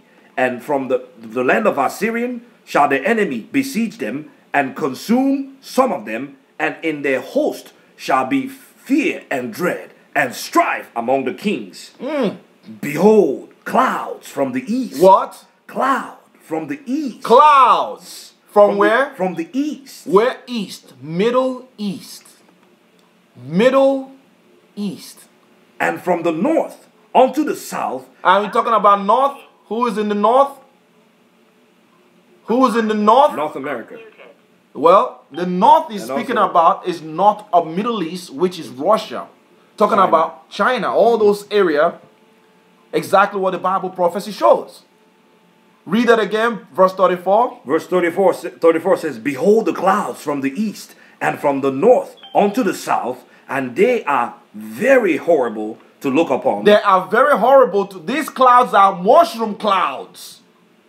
When bombs are exploding from the Middle East, because you see them, the sanctions against Iran, and they're negotiating on how they can actually allow them freedom because they're tanking the Iranian economy. But this is going to lead them to rise, the dragons of Arabia. And then the current, which is Iran. This final battle will be horrific in the Middle East. You're going to be seeing missiles leaving from one location to another. Come on. Very horrible to look upon, full of wrath and storm. They shall smite one upon another, and they shall smite down a great multitude of stars upon the earth. The stars are missiles rising to hit from one location. Iran have the technology now to hit everywhere in the Middle East, to hit almost everywhere in Europe, and they will get the opportunity to hit America. They just send their ships, and they just tested it. I believe that's a test run for when this thing goes down, and if the so-called trillion does not function, which we know is going to collapse, when this so-called quasi-agreement collapses, we're going to see things go through this earth. Read it. Even their own star, and the blood shall be from the sword unto the belly. And the dung of men unto the camel's dung. And the dung of men unto the what? Camel's hoof. Where do you have camel's hoofs? In the Middle East. That's where this war will explode from. Read it. And there shall be a great fearfulness and trembling upon the earth. And they that see the wrath shall be afraid, and tremble, and trembling shall come upon them. And then shall there come great storms from the south, and from the north, and another part from the west. And strong winds shall rise from the east, and shall open it. And the clouds which he raised up in wrath, and the stars stirred to cause fear toward the east and west wind shall be destroyed. The great and mighty. We're talking about missile defense system, and they're actually being put it everywhere in the Middle East, being put everywhere in Europe. They're preparing for this final confrontation. Everything is shaping up for this battle where missiles will be released, an atomic nuclear missile. These missiles that are owned by China, owned by Russia, they're owned by United States, India, Pakistan, Iran is trying to get their own. The Zionist regime have their own. Saudi Arabia is working out with Pakistan to get a defense project going on as well. I mean, you're looking at a world, this is going to be a horrific thing to happen, and the Bible said it's going to go down. It's amazing how everything is leading to this. Read it. Verse 40, the great and mighty clouds shall be puffed up full of wrath. That's the cloud when it puffs up is when missiles are released. What you call mushroom clouds. That's what's being released in the earth in that time. Well, that's what we're going into, brothers and sisters. Go ahead. And the star that they may make all the earth afraid. That they may make all the what? The earth afraid. You're going to be seeing missiles lead. That means you're not going to be able to have food distribution system. Your Walmart, your grocery stores, the world will be different. And then when you read all this stuff, it's going to lead to America being destroyed afterwards. The war in the Middle East will lead to fall of Babylon. Read it. And make the whole earth afraid, and them that dwell therein, and they shall pour out over every high and eminent places and a horrible star. The stars are missiles, fire, ballistic missiles, fire, hail, and flying swords, ballistic missiles, and many waters, that all fields may be full, and all rivers with the abundance of great water. Because when these missiles are being released, the water levels are going to rise. The earth will shift. Continents will even shift. This is the final in the camel's hooves in the Middle East. Go ahead. And they shall break down the cities and walls, mountains and hills and trees of the woods, and grass of the meadows, and their corn. And they shall go steadfastly unto Babylon. And after this what will happen? They shall go steadfastly unto Babylon. America. And think about that. And make her what? Afraid. So the war in Middle East, this war that the Zionists are fomenting in the Middle East, all these different vying parties, the Most High caused the war among the heathens to lead to what? America, Babylon. Destroy Babylon and make her afraid. And then, because he's trying to raise a holy people to rise and break this power. And the devil is trying to see how he can use this to establish his own rulership. But Christ's government is coming. And they shall go steadfastly to America and what? Make her afraid. Go ahead. They shall come to her and besiege her. And besiege Babylon. It tells that in the book of Jeremiah that she's going to be surrounded on every angle and be lit on fire. Come on. The star and all wrath shall they pour out upon her. Then shall the dust and smoke go up into heaven, and all they that be about her shall bewail her. Go ahead. And exactly what you saw in Revelation chapter 18. Alas, alas, that great city, that mighty city, Babylon, for in 1 hour is such great wealth come to what? Naught. Go ahead. And they that remain under her shall do service unto them that have put her in fear. And thou, Asia. And thou what? Thou, Asia. Asia, China, including Iran. But this is particularly China. Come on. That are partakers of the hope of Babylon. Because they want to intercept the world if Babylon collapses. That's why you see China exploding. China controls the global economy right now. In gold standards, they want to change the currency. They got what you call the labor market. And they've got the buying market.